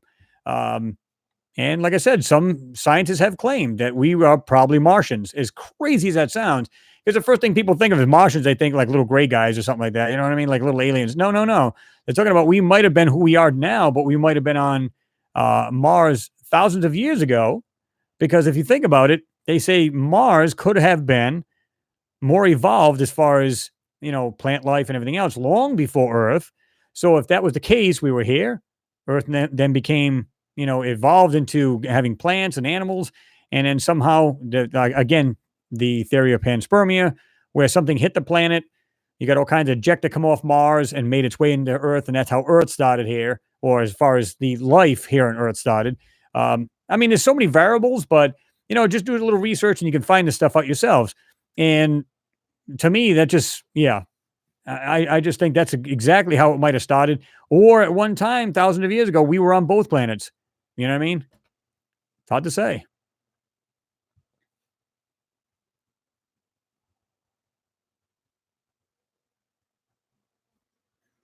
Mosquito in your ear says Cairo means Mars. Absolutely does.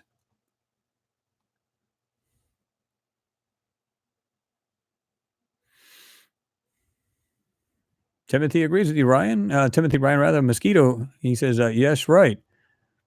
Mars looks like ancient Egypt. Well, I mean, there's a lot of things that claim. Well, I mean, you look at it, it looks like this. It's kind of like here on Earth, right? We have ancient civilizations with these pyramids, different structures, all kinds of. And then you have, of course, the modern stuff, and that's what we're seeing on this planet. So it makes you wonder. It's like a mirror image of Earth, and maybe this is the reason why we're seeing a lot of things that are a lot like what we have here on Earth. And some people said, because like they're totally blown away, right? They'll be like, "No way, that's got to be Earth." Right off the bat, they assume it's Earth because of something that looks like you would see here on Earth. Why? Why do they make that assumption? Why don't they say, well, maybe there's a good possibility there was life just like us there on Mars. And now, like I said, millions of years ago, or not even that, like I said, let's say in 1941, when that all went down, like I said, we noticed that. We looked at it and said, wow, look at the civilization that used to be there. How do we know that millions of years ago, that planet wasn't thriving, everything was good, and then all of a sudden it came to a halt in 1941? But back then, maybe that big, catastrophic event happened way back thousands of years ago, and they knew it was coming, and they came here way back thousands of years ago, not 17,000. We're talking many thousands of years ago, like quarter of a million years ago. How do we know that? And then we had both planets. We were living on both, and then Mars met with some kind of cataclysmic event, maybe more than once. How do we know?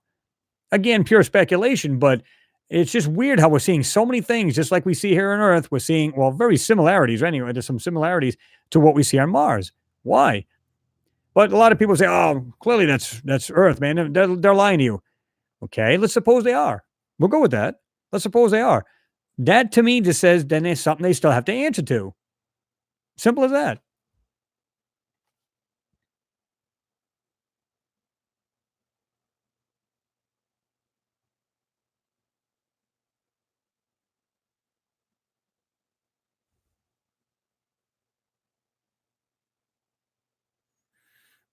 Flower Girls Blaze. Yes, we remember you. Absolutely.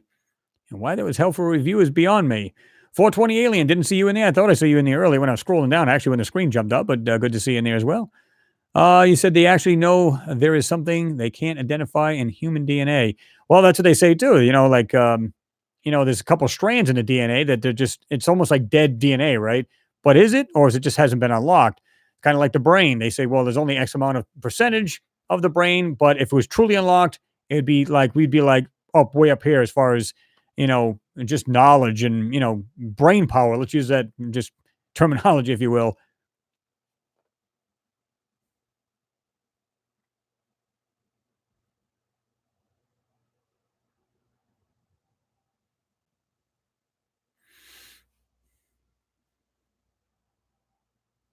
Mimi reacts says, so question was, so we still have Martian DNA in us.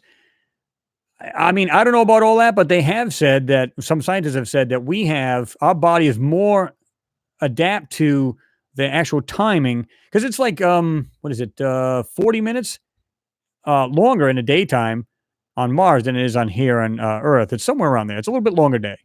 And to me, they say your body is actually more, it would function better with Mars than it would here on Earth. Less gravity, you wouldn't have like you get old and your bones, like, all that weight on your bones. It's made for like, if it was living on Mars, it'd be so much better.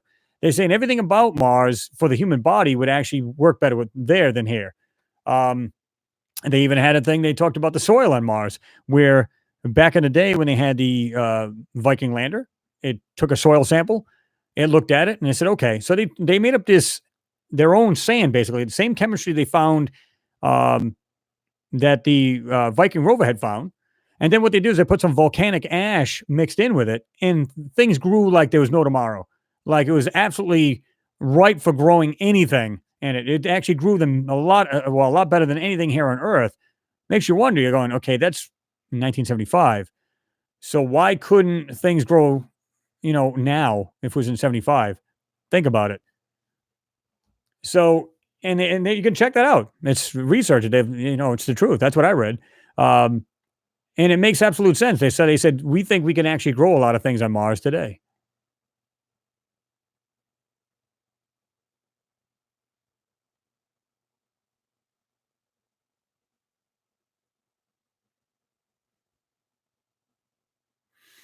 Mosquito in your ears. You said the giant five-sided pyramids on Sidonia is mind-blowing. Well, absolutely. And, that's one of the areas that had the biggest explosion in the atmosphere right above the Sidonia region. That's a fact. And the other one I keep forgetting about, it's more east and just slightly south to the right or to the east, depending on how you want to look at it, had the smaller one. Now, again, funny enough, a lot of the landers or anything like that and the rovers are just south of both of those areas. Wonder why. And it's right over in the equatorial region. You know, um, you know, they're there for a reason, guys. They know this, and there's a reason they got it. Again, they researched all this long before they sent these rovers. This is the reason why they're there. As far as I'm concerned.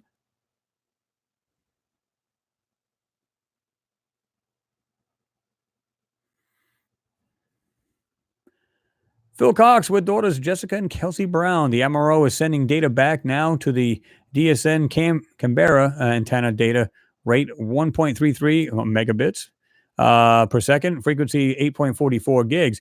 Well, like I said, I've been talking about a piece that some guy had done, both this other friend of his that works at NASA, and I'm going to probably end up doing that real soon. The funny thing about it, it's a really good read if you read this thing. They have been, let's just put it this way. Here's a little tidbit for you. What they found was when you have Earthrise, and what that means is when you're on Mars and you see Earthrise, the rover automatically sends information back to Earth. But what it does is this. There's two transmitters on there. One is the X-band. The other one is actual UHF. The UHF sends it to, and it's got an omnidirectional. You can see it looks like a can. Okay, that antenna sends it right up to the MRO and also the other rovers. I'm sorry, rovers, the other orbiters. So, and again, because they only have a certain window, because they're orbiting around Mars, so they can't have it directional because it would just miss the window. So the omnidirectional does that, but the highly directional antenna that has the other transmitter sends directly to Earth. Okay, but what they found was this. This is what's really intriguing. From the time that they know that the thing sends information, in other words, Earthrise comes up, here's the rover, sends the information directly to Earth, to the DSN, this Deep Space Network, which you already say right here. They send it there, but this is what they found out. This is what was puzzling. They said from the time that the thing starts transmitting to Earth, it's literally twice, three times faster than it should be by radio waves. They did the math. There's no way that information could get back there as fast as it does to Earth when it just starts transmitting through radio waves. It was much, much faster than what they were seeing. And that's only a small tidbit, what blew my mind, but it also confirms what I've been saying. They literally are doctoring up the photos. They're overlaying photos over the originals. And like I said, I think I'll be doing that pretty soon. I was trying to get a hold of this person, and I really hadn't had a chance to be truthful with you guys. But I'd really like to try to get a hold of this guy and have him on here. He doesn't have to use his names or anything like that, but or his friend's name that works at NASA. But he's the one that broke down the actual. He got all the information because they had to do a memory dump. And what they do is when they did the memory dump, they took the information, they looked at all of the data in there, and they found there's extra equipment on that rover. And that was the Spirit rover they were talking about. So, if the Spirit rover had it, Opportunity had it, Curiosity has it. So, these guys are saying, well, what the hell's going on here? They found out that there's an extra piece of equipment on there that shouldn't be on there. What the hell's this for? But then as you read on and on and on and on, there's a part in there where they claim that the photos, they're saying, why would they, it's like the photos get put there, right? And it goes to that deep space network, goes to 3 individual computers. Okay. Now what it's supposed to do is go onto a hard drive. Then they're supposed to inspect them, but they were getting erased. They were being erased, but they were going to these 3 computers in that particular building. So they're saying, why just 3 particular computers? And what they found was the original photos are being overlaid by data to block or manipulate what's in these photos. And that's what they were saying. So it's been confirming what I've been saying all along. And I think I'm going to do the piece on it pretty soon if I can't get a hold of this guy. Because it's very interesting read and was sent to me by one of you guys. And I don't remember who it is now, but big thanks for that because it's confirming what I've been saying all along. I said that antenna, it basically looks like a stop sign, but it's a little flat panel antenna directly fed to Earth. According to NASA, what it was supposed to do is when you have like the sun and it's in perihelion, right? You got the Earth here, sun here, Mars on the other side of the sun. Get this. They said the only reason why that antenna is there is for when it's on the other side, the rover will park itself. Okay. When the sun is between the Earth and Mars, that transmitter is only there to say, we're doing fine. It pings. We're doing fine. Ready for the next command. Well, wait a minute. If you can't get the information back from uplinking to the orbiters, shooting that straight to Earth, how does a transmitter send it to Earth through the sun? It makes no damn sense. Now, I think they're using laser. I've been saying this. They're using some kind of laser or it's being converted into laser light so that the information gets here much sooner than a radio wave. And they kind of hint on that a little bit. So, yeah, like I said, there's a lot of interesting stuff, man. It's just crazy stuff.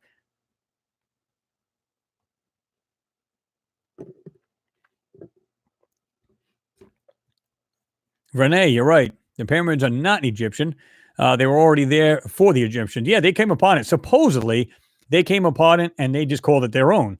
Now, whether that's true or not, I wasn't there. I don't know. But some of them had said that. And the Sphinx is a lot older than the actual pyramids.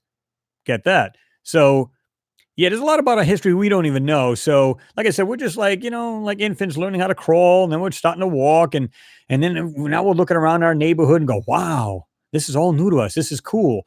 And it's like somebody left their toys over there. I wonder who did that. Let's go inspect them. That's what it's all about. That's what's been going on all of these years. And I think people need to be, wake up to that fact. Stephen Hobbs, you said, yeah, the laser is on the ISS. Well, between the DSN or the Deep Space Network, these things are like 100 feet, these satellite dishes, they're radio antennas, basically. There's, they get all this information and it's not just right in one spot because it's all around the world. They have different locations. So depending on where it's turning at the time, it can get the information. And of course, it can just relay it. But, it's highly encrypted, the signal. They talk about that too. And the fact that a lot of people, there's only very few people that were privy to that extra equipment on that particular rover. And to me, it's like, listen, they're not going to stop at the one rover, right? They're going to have it on Spirit again, Opportunity as well as the Curiosity.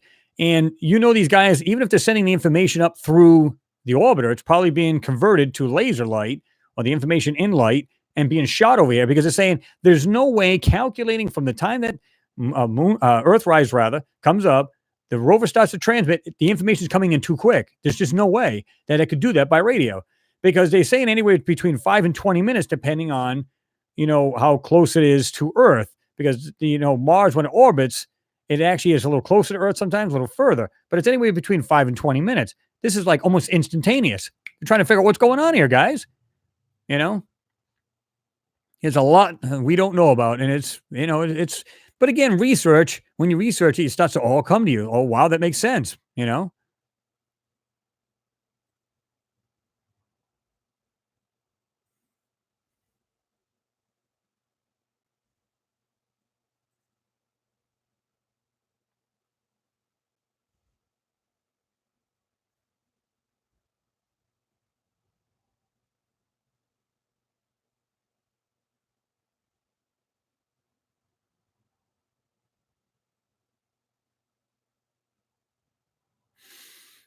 Flower Girl plays. You said can't we just figure out how to build a whole civilization on Mars so we can live there before Earth is gone? Elon Musk would agree. I would agree. Uh, and nice got Subway. Well, the idea is to be in two places. So in case Earth meets a same catastrophic event as a lot of the planets probably did at one time. Um, you know what I mean? And it just makes sense anyway. Now, don't get me wrong. Hell, they might start a civilization on Mars and some rock may come and hit that planet again. And then, oh, hell, it's all over again. But we don't know that. We're just assuming, that, if we have life in more than one spot, we'll live on. And that's the whole idea of it. And, I think a lot of these, with that video I told you guys about earlier, where it looks like that weird spacecraft coming up and then going up and underneath the satellite, if that's real, as well as the other things have been flying around. Remember the old tether incident where you look like you got these like mile wide friggin' discs flying under the tether and around it because the tether, I think, was supposed to be a mile long out in space because it got loose, right? This tether, which is basically like, let's call it a giant rope for argument's sake, but it's anyways, this long piece out in space. These things are like going under it and above it. They're like 300 feet wide.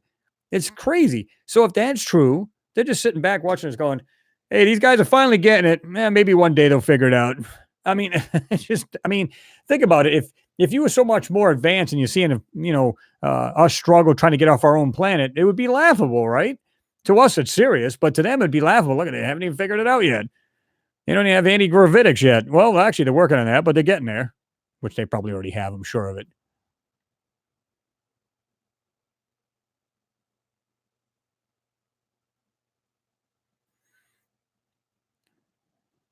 Well, Mortino, what's going on? He said, we have live feed on the rovers real time. Oh, guarantee it. Absolutely. And like I said, I've said this before. There's like 17 cameras on there. We only use a handful. And so how do we know that the powers that be are not watching a direct feed on what's going on? Really what's going on. You can hear sounds. I'm sure they can get a microphone on it. They're not going to tell you that. But they have said there's going to be one on the 2020 rover. There's going to be microphones. But this is what's funny. It's going to be during the descent stage that they're going to have the microphones on. All right, so let me get this right. We're going to hear air and turbulence and garbage like that. That's it. That's all they're going to be made for. Or you're going to land it, and we're going to hear much more. You know what I mean? That'd be interesting. I'm kind of curious what they show or and listen to and let us hear on there. Because I'm sure you hear wind, common sense, right? If you have that kind of weird pendulum swing as far as temperature wise, anywhere between 70 to 100 degrees Fahrenheit during the day to like, 120, 130 degrees below zero, you've got to have some kind of turbulence between these two air masses. You've got to have it some way, or it's not as dramatic difference in temperatures as they claim there is. I don't know.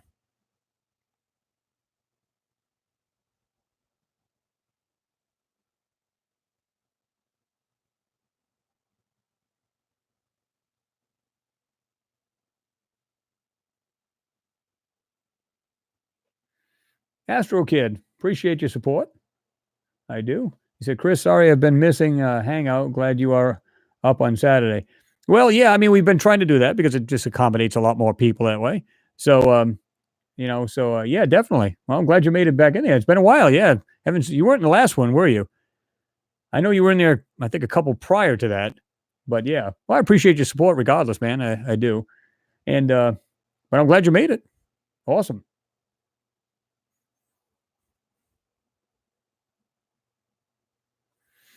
CC Stewart 10, you said, what other planets show this kind of evidence? I don't know.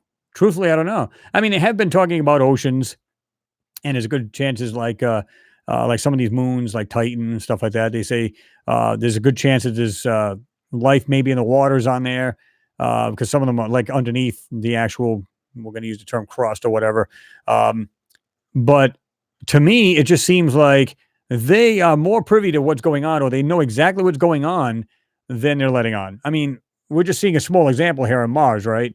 So you can bet they know a whole lot more. And like I said, how do we know by them keeping us focused on what's going on in Mars? They haven't been sending other crafts with other little rovers. Think about it. You're not a person. A rover's a machine. What's the worst can happen? Hey guys, just send that over there and let's just hope it makes it. And if it falls off a cliff or whatever, because we didn't calculate something right, oh well, it's just a machine. We'll send another one next time.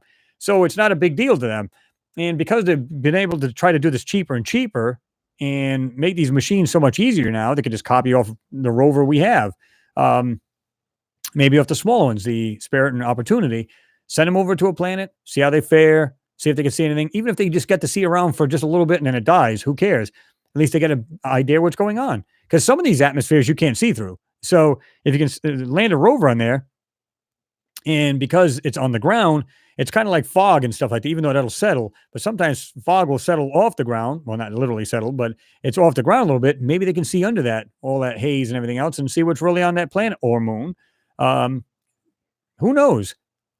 I mean, they may just keep us all focused on the moon. Oh, this is what's going on the moon. We're going to be sending people there, and here's what's going on Mars. And in the meantime, they go, okay, guys, sneak over there, go get this done. Who the hell knows?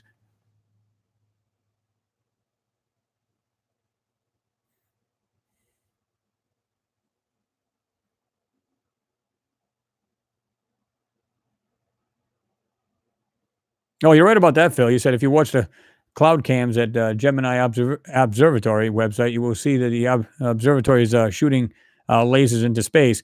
Well, exactly. And they do it to the moon. They hit the reflectors off the moon. They can see that the actual moon is actually going away from us about an inch or two a year. So at some point, it's going to just keep pulling itself away, right? Unless, of course, it takes another turn or it does something different.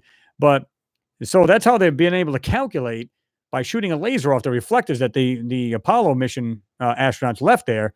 There's more than one, I think. They're not very big, but they hit it. It comes back, and they don't get the whole beam back. They only get this like different pieces or different parts of that light. They don't get it all back, and they can calculate, speed back and everything else that they can see how far the moon is from Earth. And they've said like it's like an inch or two that it pulls away from the Earth each year. Pretty funky.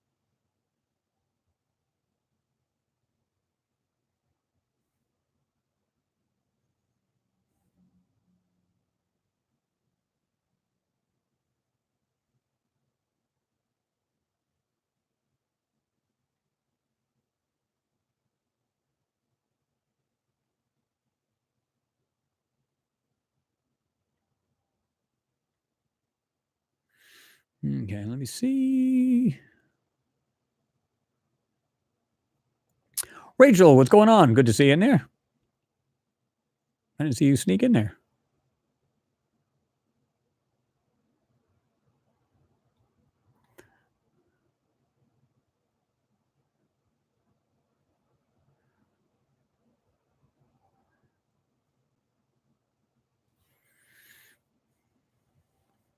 Remo, you said what's Remo Conan?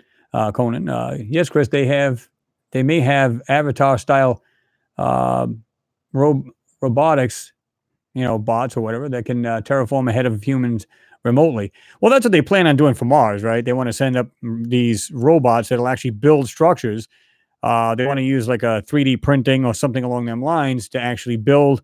So when we get there, we already have places to go. Something tells me there's already structures there that aren't destroyed. That's what they're going to use. That's just my speculation, but that's what I think is going to go. That's what I think is going on.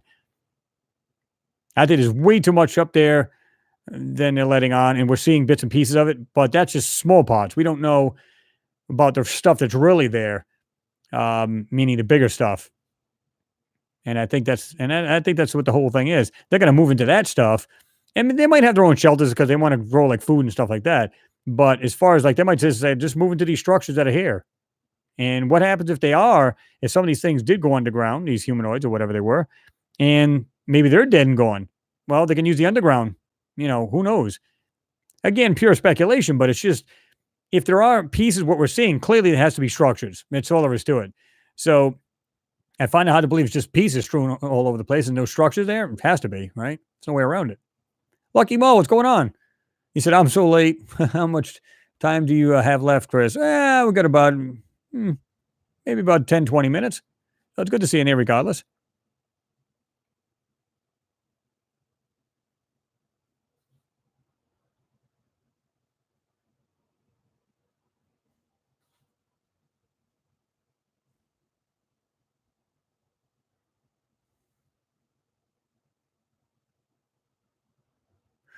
Renee, great question. You said about Chris.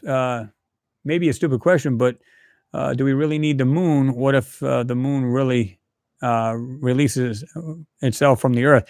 Well, because of the tides and stuff like that, it's supposed to help. And the if I'm not mistaken, the birds go by the moon itself, magnetic fields and stuff like that. Just weird stuff that the moon actually does control here on Earth. Um, so we actually need it, maybe not. I mean, like I said, the ancients claimed that there was a time when there wasn't a moon.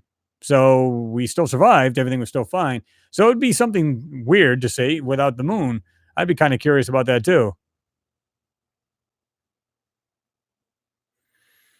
James, you said the plume in the video of the moon is the same as the one that the astronaut saw when he was cycling the moon and the other astronauts were below. And he said that over a live transmission a few times. Yeah. Yep. Exactly.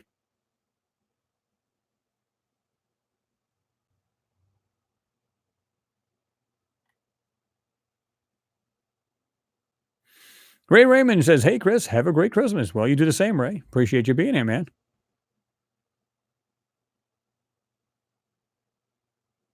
Yeah, exactly, Will. Thinking the same thing. It's like, do I really want to get into all that? But you said yes, we need the moon. Too much to explain why. But like I said, if there was a time before the moon, then we still survived regardless, right?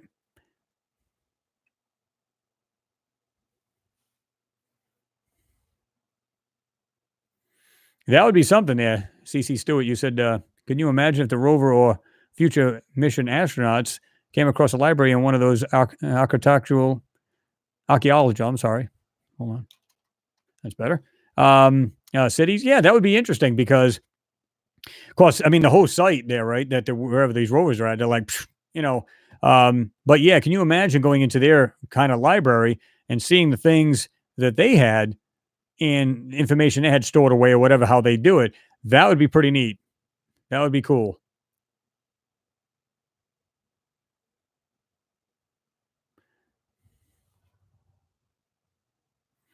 What's going on, Metalhead? Good to see you in there. He said you can look at the satellite pics and find huge cities. What's up, Chris?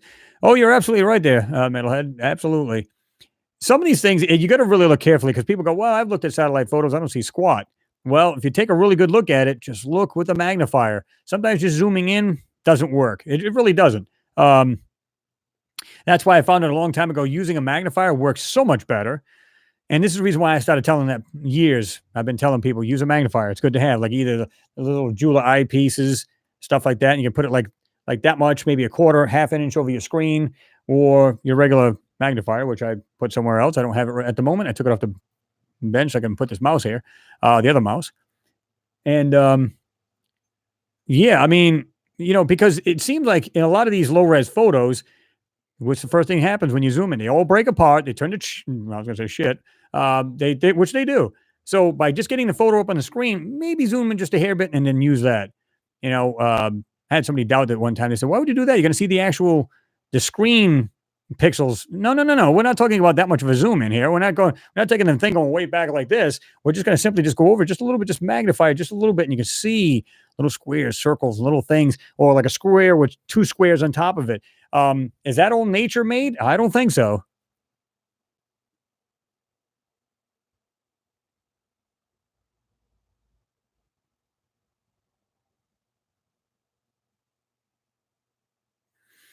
Well, that's true, Alien Tenno. He said, here's the thing about Mars. We all know that there was a past civilization on Mars, but think about this. The weathering on the planet suggests eons ago, them poor souls lived there. Yeah, I mean, and you want to know, it's like anybody else. I want to know what happened, what their demise was. Is there something they killed themselves off? Is it because it's kind of like Earth here, right? And he said, I don't remember the author or the ones that said it, but he said, eventually a civilization will implode on itself because it just gets so darn large. It runs out of resources, it runs out of everything, and it just implodes in on itself. And of course, they destroy each other. Is that what happened here on Mars? Did they destroy themselves? Was it something, like I said, a body that come out, but radiation? Not, I don't know. Did they have a war with somebody else? Who knows? But either way, it wasn't, I don't think it was good. I mean, not good at all. Joey Centofonte, you put on there the Brookings Institute wrote in 1964 that it would be dangerous for NASA to acknowledge artificial alien artifacts because of the effect on religions in the world. Actually, it was NASA that made that, and back in 1959, I believe. And funny enough, and even if it wasn't 64, it really doesn't matter, right? But they're the one that came up with it because they were saying, how would people react to the idea of intelligent life somewhere else? Again, back there, might have spazzed out people. Nowadays, to a certain degree, because again, you have these movies like, A Contact, which is not a bad movie, but you have these movies where it shows like, War of the Worlds, people think, oh my God, if there's another alien race, are they alive? Are they going to come kill us? So people freak out about it. So that's a bad thing about Hollywood. But on the other side of the token, we've been desensitized to maybe something visiting here on Earth. So I don't think that's a major big deal, but I guess it worked both ways. You know what I mean? But I love how they even judge people back then, like, well, clearly they're all idiots and they wouldn't be able to. It depends on how they fed the information, right?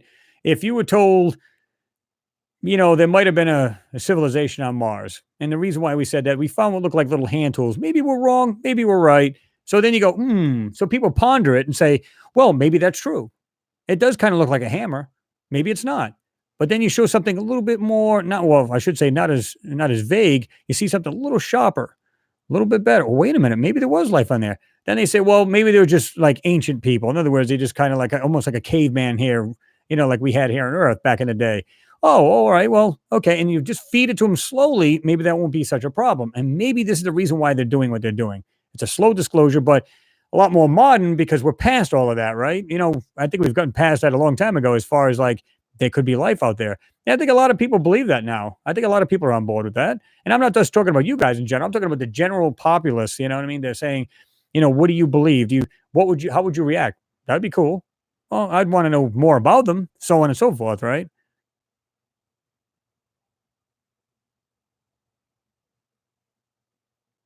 Philip Wethington, good to see you in there, man. Snowmen and Christmas trees. Oh, yeah. Beach Vlogs, what's going on, man? Good to see you in there. Destroy is in the house.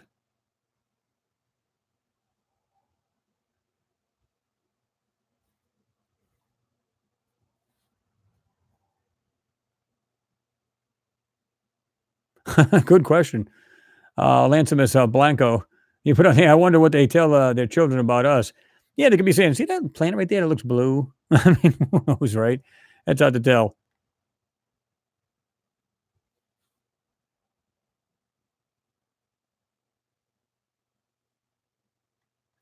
Jim Donahue, what's going on? He said the powers that be keep us sick medically for profit, lying about radiology readings to prevent diagnosis. They will lie about most everything, even if aliens took a crap on the White House lawn media there. Well, yeah. I mean, that's basically what it's going to take, right? I mean, they'd have to literally land here or just transmit to the whole world all simultaneously to let people know we are real, we are here, we're watching you, and we are friendly. I promise we will not vaporize you and your family. Things like that. I mean, as silly as that may sound, it may be actually what it takes because the government, although they're creeping along slowly and letting this information out, to me, it's not fast enough. I mean, why put all this information on these photos only to just BS the public and just let the information out slow? But that may be the reason, let people get acclimated, get used to the fact that there may be life in there. It's spreading. That's why I said, guys, spread these videos out because more and more the public sees it, the better it is, right? I think that's I mean, I think that's the way it should be. The more people know, the more the people are in the know.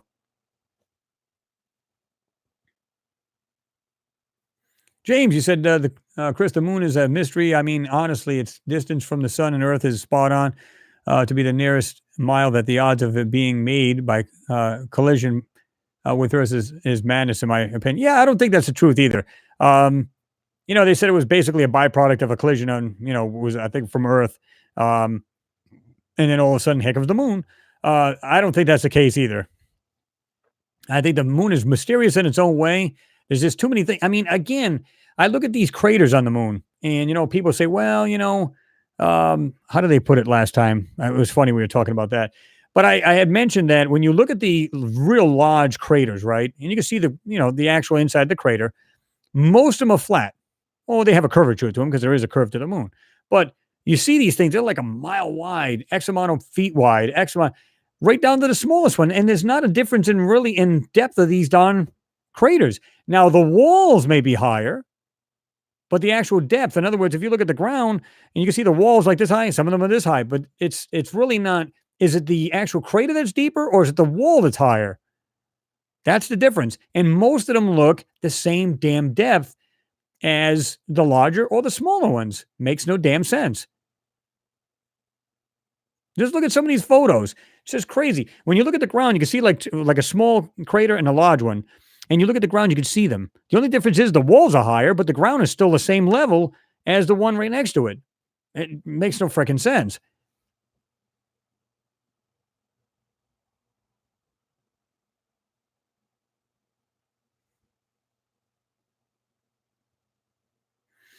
Lucky Molly said the moon is too large a satellite for the Earth's gravitational field to have captured it. Astrophysics 101.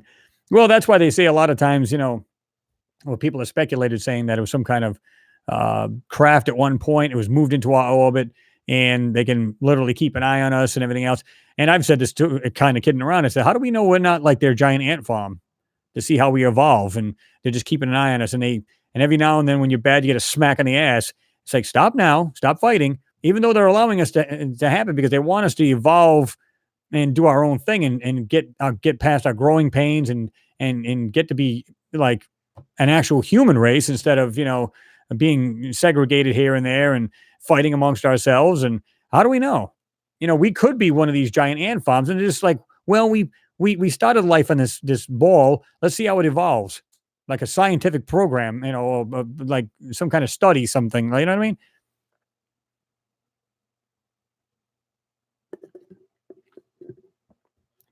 Bolt heyday, yeah. They look like cement has been poured. LOL. Yeah, yeah. It almost looks like to the point where it almost looks fake. It's almost like if you take a completely smooth ball and you put these details all over it to make it look like it's an actual moon. When how do we know? I'd have to take a lot of work to do that, but who knows? Who could build something like that, right? Aditya, you put on there, Chris, if NASA can make up rocks, the surface, sand, etc., what makes you think those rocks you think are structures are not misguided you? Because you are your response. I'm not sure what you're saying there right there, but you're absolutely right. Listen, I've even said that people have approached me and said the same thing. How do you know they're not misguiding you? How do you know they're not lying to you, period? And they could very well be, but then they'd have to answer that way too, then, right? One way or the other, they need to answer the question. Let's say they get caught in a lie. Let's say for just one day they admit to it. Guys, we've been putting this stuff out. It was basically nothing more than an experiment, a social experiment to see if what you guys thought about these pictures and stuff like that. First of all, every one of them needs to be lined up and shot. But the thing is, to me, it's like either way, they'd have to explain why they did it. What is the point? And then you'd have to ask yourself the question, okay, if all of these were bull, okay, then show us the real stuff you guys been doing behind the scenes then. Because clearly you guys are not spending money or sending spacecraft up to do nothing. So at some point, one way or the other, they're going to fail miserably. That's the way I look at it. But yeah, they could very well be duping the whole public. I don't think that's the case because, like I said, I mean, is it possible they could be duping us? Sure. You have to keep that mindset because if they are lying on some of the photos and covering up most of these things, then what makes you think that they wouldn't be lying about the whole picture, right? But the way I look at it, you could see where they covered up stuff. Now, why not just make a total picture up by a computer? Because you would see it's completely fake. You would see that, so they have this spot blurring, they have these manipulations, they have this obfuscating going on, so on and so forth. But then they leave little pieces. Are they doing it by mistake? Well, when you have a CGI department that when they laid off 250 people, how many more people are still working in it? So it makes you wonder, they have 500 people working in this area, 300, 400. Okay. So why have a CGI department at all? It's a raw photo. They keep saying this. It'll say in the description on the title there, it'll say raw photo. Okay. If this is raw, then why do we need to manipulate, obfuscate, do anything to the photos? It's completely real deal, right? Why mess with the colors in it when clearly we know there's a blue sky there? They've done it themselves. They made a mistake themselves. So why are they doing this? Makes no sense. Yes, we will never give up. We will never surrender, Noodles. That's right.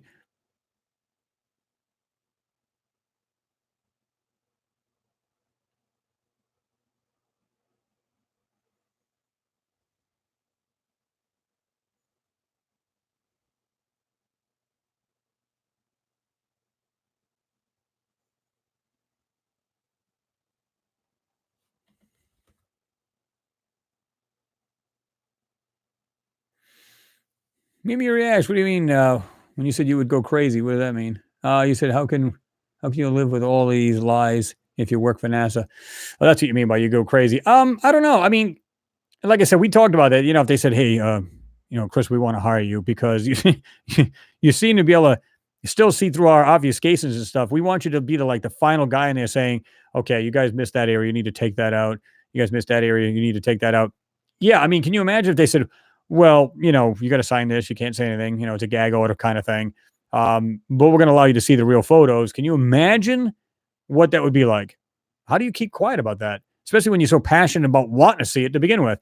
So how these people do it is beyond me. Maybe they're just completely satisfied. Like, I'm so happy I can see these things.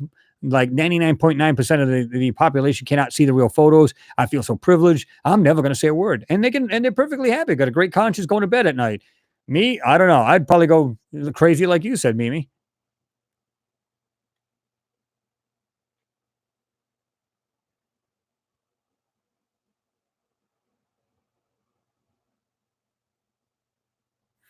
Yeah, Noodles, you said all pics would be blurred completely. Well, but then you would know they're completely being blocked out. But like I said, if you take a high definition photo, put it through a computer, make it low res, meaning smaller, low res.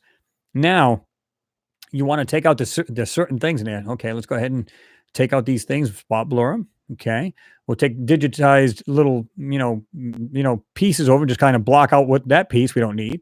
And then what we'll do is after we blur, spot blur, and do all kinds of stuff we need to do that, then we're going to put a red filter over the whole thing. So now the second you click on it, zoom in, everything breaks apart because it's a smaller photo and or just turn low res period. So now everything, as soon as you zoom in, it all breaks apart. This is the reason why I make the photo much bigger when I put it in Photoshop so we can zoom into it, get rid of the crappy color, and then try to break the photo down. And you've seen where I showed like in that other photo in the back of that rocks, you can see where they literally like put like almost looks like a compression artifact. Like they just put like squares, like click, click, click, click, click, click, click, click, click, click, and then they just put it all in. Now, again, if it's a small photo, the second you zoom in, it just literally breaks apart. You see all kinds of pixels and compression artifacts. But if you were to make it a lot larger, much bigger DPI, a lot better. Okay, now when you zoom in, it doesn't seem to break apart as much.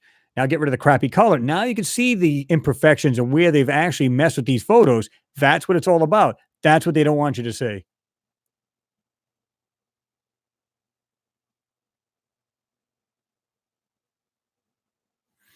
Sky Team Galaxy said, "Hi, Chris. How are you doing? I'm doing fine. I hope you're doing well. Good to see you in there." Timothy Pendleton, that's a great question, man. Would you take that job, Chris? Oh my God, it's like you're right on the fence. You're just right on the fence because you go, man, I would kill to see what those photos look like, but then I'd probably be killed for showing everybody else what I know, what I see. You have to give it one of these. You're like, yeah, I promise I wouldn't say a word. Let me bring up this new photo on my computer here at NASA. Click, click, click, click. Guys, guess what I found? And then you can hear in the news, well, guy dies yesterday, a mysterious accident. Oh, that ain't good. Um, so, yeah, I mean, it's a really difficult. You'd be right on the fence with that. You just wouldn't know how to act. Oh, I don't know, Lance Msss, you put on the, Christ, why, Chris, why is it because there is no profit in full disclosure? I don't know, because there's always going to be something they're not going to tell you, right? It's like a martial arts teacher would say, well, we'll teach you everything, but we don't always teach you every single thing, right? But what they'll do is, what about the other planets? What about the other photos or the other stuff they're not letting you see? So at some point, and here's the thing, let me backtrack a little bit because people say, well, if they were to just give out this information, clearly they'd get more funding from the public. They did. Back in the Apollo missions, the public meant everything. They banked on the public saying, yes, give them more money, plow them more money. We'll help them out. We'll get more money. Now these guys steal it. They just take it right from the treasury. We wonder why we got a deficit out the ass. Back in, what was it, early 2000s, 2001, 2004? There was like $8 trillion, $10 trillion missing. Nobody even knows where it went. Has no clue. How do we know it wasn't because of that? All these dark projects, right? CC Stewart, you said, hey, Chris, what inspired you to create this channel? I've gotten that asked every now and then. Well, like I said, I started doing this stuff long before I started making these videos. And I decided one day, I was like watching, well, I was always looking at photos, but I decided to start looking at videos. And I'm like, and like I said, Will from What's Up in the Sky, I was looking at his videos and I'm going, and like I said, I looked at him and I'm saying, man, there's something missing. Why is there a shape of something there? But yet it looks like something's been overlaid over it. And I seen that a long time ago, guys. That's why I said, pay attention to the lines. The lines don't lie, because you can have a shape of something. Let's say it's a structure, just a complete square, something simple. Okay. With more details in the middle of it. Okay. Now take something that overlay it on top of that. So it looks like rocks, but you're going, wait a minute. Why am I seeing what looks like a shape of a structure, just seeing lines in rocks? And like I always use that term. I started with that term, ghosted out, long before everybody else has. And I used used that because I'm saying it's like Casper, right? Casper, the friendly ghost. He's transparent, but to a certain degree. You can see his shape. You can see the lines of him, but he's almost transparent, but not. He's probably what, 70%, maybe 50% transparent. And you can still see through him, but you can see the outer edge of him. Now, just imagine it's 100% transparent, but the actual shape, the lines are still there. That's the difference. They overlay this stuff on there. So sometimes when you're burning, you bring those lines out even a lot darker, revealing what's really in that photo. That's the whole key. And that's what it's all about. So I started doing that. And I said, man, I gotta share this with people. I started doing that and bringing out some weird stuff. I need to make a channel. So I was watching other people do it, like Will, and it looks pretty easy. I think I'll go ahead and do that myself. That's how I started off.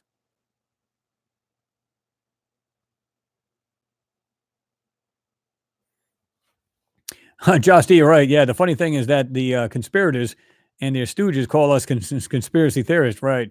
Yeah, well, they can say conspiracy all they want or conspiracy theories, but there's usually some truth behind that conspiracy, right? One way, in one form or another, there is.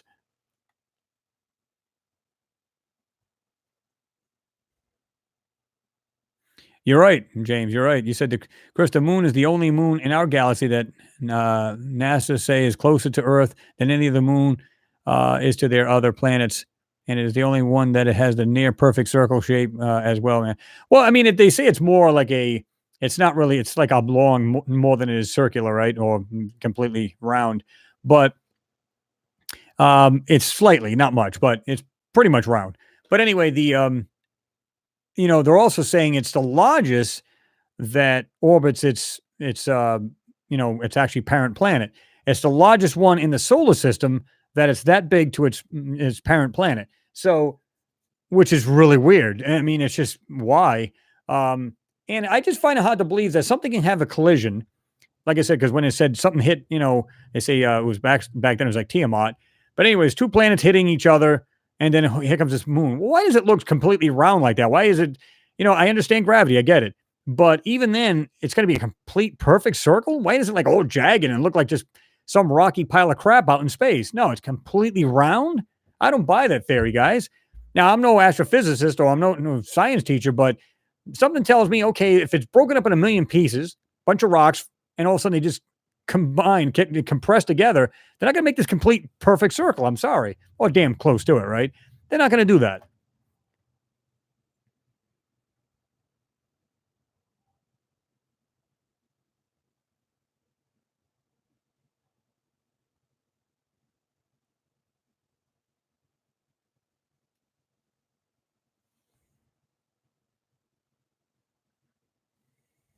Custom Tailored One, what's going on? He said, Chris, I heard that without the moon, the weather on Earth and wobble would be too much for sustainability, like for agriculture, etc. Well, that's just one of the things. Yeah, absolutely. And they tug on each other, just like any moon in our solar system. The parent planet pulls on the moon, vice versa. This is the reason why you get this vibration or this swelling and contracting of these moons. This is the reason why sometimes you'll see like Enceladus, you have like supposedly this plumes coming out, which I've always doubted that too, because I get the idea of water on a moon. I don't have a problem with that. But what's replenishing if these things are constantly, the parent planet is constantly pulling on this moon, pulling, contracting, pulling, contracting. Okay, I get that. Water coming out. I got no argument with it. I believe it's spot on. What I do have a problem with is what is replenishing the water in that moon? You're telling me over millions of years, thousands of years, whatever it is, water's constantly coming out. Water vapor. It's turning into ice crystals, coming back, falling back on the moon. Okay, first of all, there should be a mountain the size of Godzilla on that moon where that geyser is coming out. And then secondly, what keeps replenishing the water below its surface? Like some of these rocks floating in space, you always see like they're outgassing because they get closer to the sun, and of course they're cold bodies. The heat heats them up, they expand, and next you get this water, whatever, coming off these things, being shooting out of these little like water jets. And yet, okay, what keeps putting the water back into these things? At some point, I mean, it's not like somebody's like there's a tanker pulling up into them, filling them back up. I mean, as crazy as that sounds, but is it a crazy theory, guys? What the hell could possibly keep refilling a moon? I mean, is it like an endless supply of water in these things?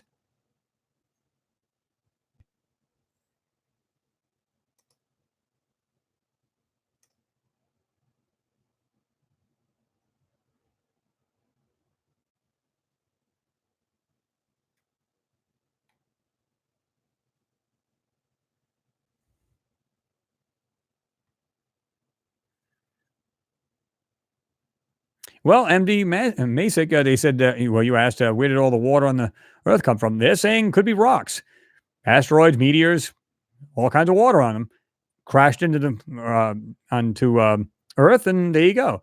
Now, it makes you wonder, which is a great question again, is that if these rocks are flying all through space, okay, and if there's life on those rocks, then that's what's sparking off life on these planets. Okay, I'm cool with that too.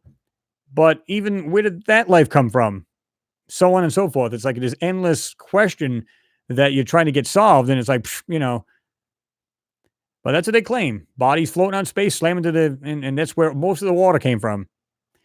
Possibility, guys. I don't know.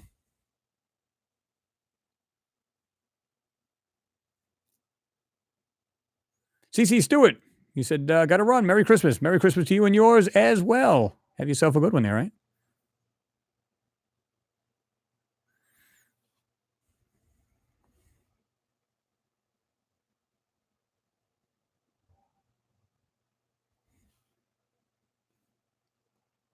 How now says our moon get water through the Earth's biosphere on the moon through the Earth's trail? Well, I've heard that too, but on the other side of the token, I've heard some of the water came from the moon. So it's kind of like this weird trade-off thing, right? I mean, is it going back and forth? I mean, so I've heard that. Now, whether that's true or not, I don't know. Good theories. I mean, it's hard to tell. Aldolfo, you put on there, hey Chris, what do you think about the wave moon? Are you talking about that wave that's supposed to go over the moon? I don't believe that crap. I think it was made up. It was by one of these guys that were on there. Went by Crow. He was a hardcore person looking at the moon constantly. Great guy. I even was subscribed to him. And then all of a sudden, just like something switched on him. Suddenly, the moon's a hologram. There's a wave over there, and this, that, and the other. And, there's a couple guys that got together and said it's a bunch of crock, because at one point he did live next to an airport. And if you ever seen a jet, ever see jet wash going in front of the moon, you'll see that same kind of rippling effect.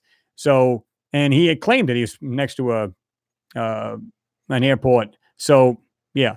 And then, like I said, he just went full nuts as far as I'm concerned, because the guy was doing great work. He's seeing what looked like UFOs and all kinds of crazy stuff. Then all of a sudden, oh, the moon's fake. We can see right through it. I'm like, what the hell? What just switched on in this guy? It's like, what? I don't know. Quantum Discovery Network. Hi, Chris. Have a Merry Christmas. You do the same, man. Nick says, hello, Chris from Greece. What's going on? Good to see you in there. Daniel, what's going on? Say hello, Chris and everyone.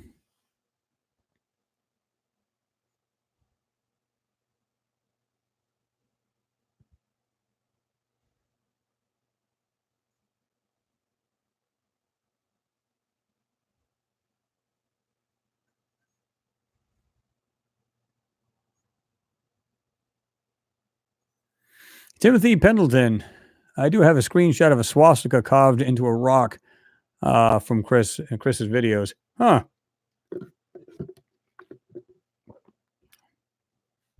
Yeah, funny enough, somebody said the same thing. And I think a couple of people jumped on, oh, the swastika this, the swastika that. It's like, well, if you go back to the original swastika, or the actual shape of the swastika, it was nothing to do with evil. Hitler made it evil. It was meant for enlightenment. Good vibes. Just look it up. Say the origin of the swastika. It was never like that. In fact, I put on my Facebook page years ago. People are like, why would you put that? And then I explained it to them. And they're like, well, that kind of makes sense. And that's weird. It's like, yeah, he was not the first person to come up with that. That swastika sign's been around for thousands of years. And it was made, and it was stood for light, enlightenment, and good vibes and happiness. Had nothing to do with that. He turned it into something totally opposite, which is really weird. But a little food for thought.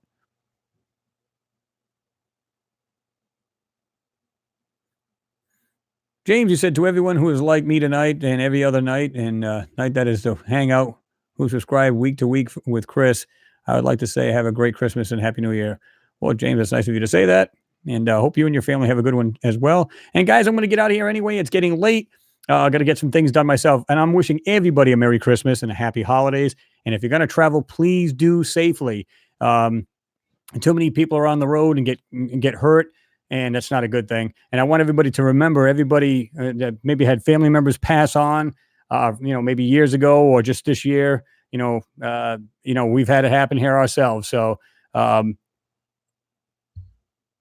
God Phoenix 66, keep it up. I appreciate your support. Much respect. And like I said, so everybody, like I said, if you had any loved ones, let's remember them this holiday. And all happy thoughts, because they'd be the same way with you. I think everybody's been in touch with that somehow, some way. But everybody have, like I said, a great Christmas, great holiday wherever you're at. Be safe, and that's pretty much it. Anyway, guys, you guys are wonderful. Good to have you here. And we're going to definitely have one. We should have another one next week after Christmas. And then I'm going to be going on vacation that following week. But I'll keep you guys up to date on that as well.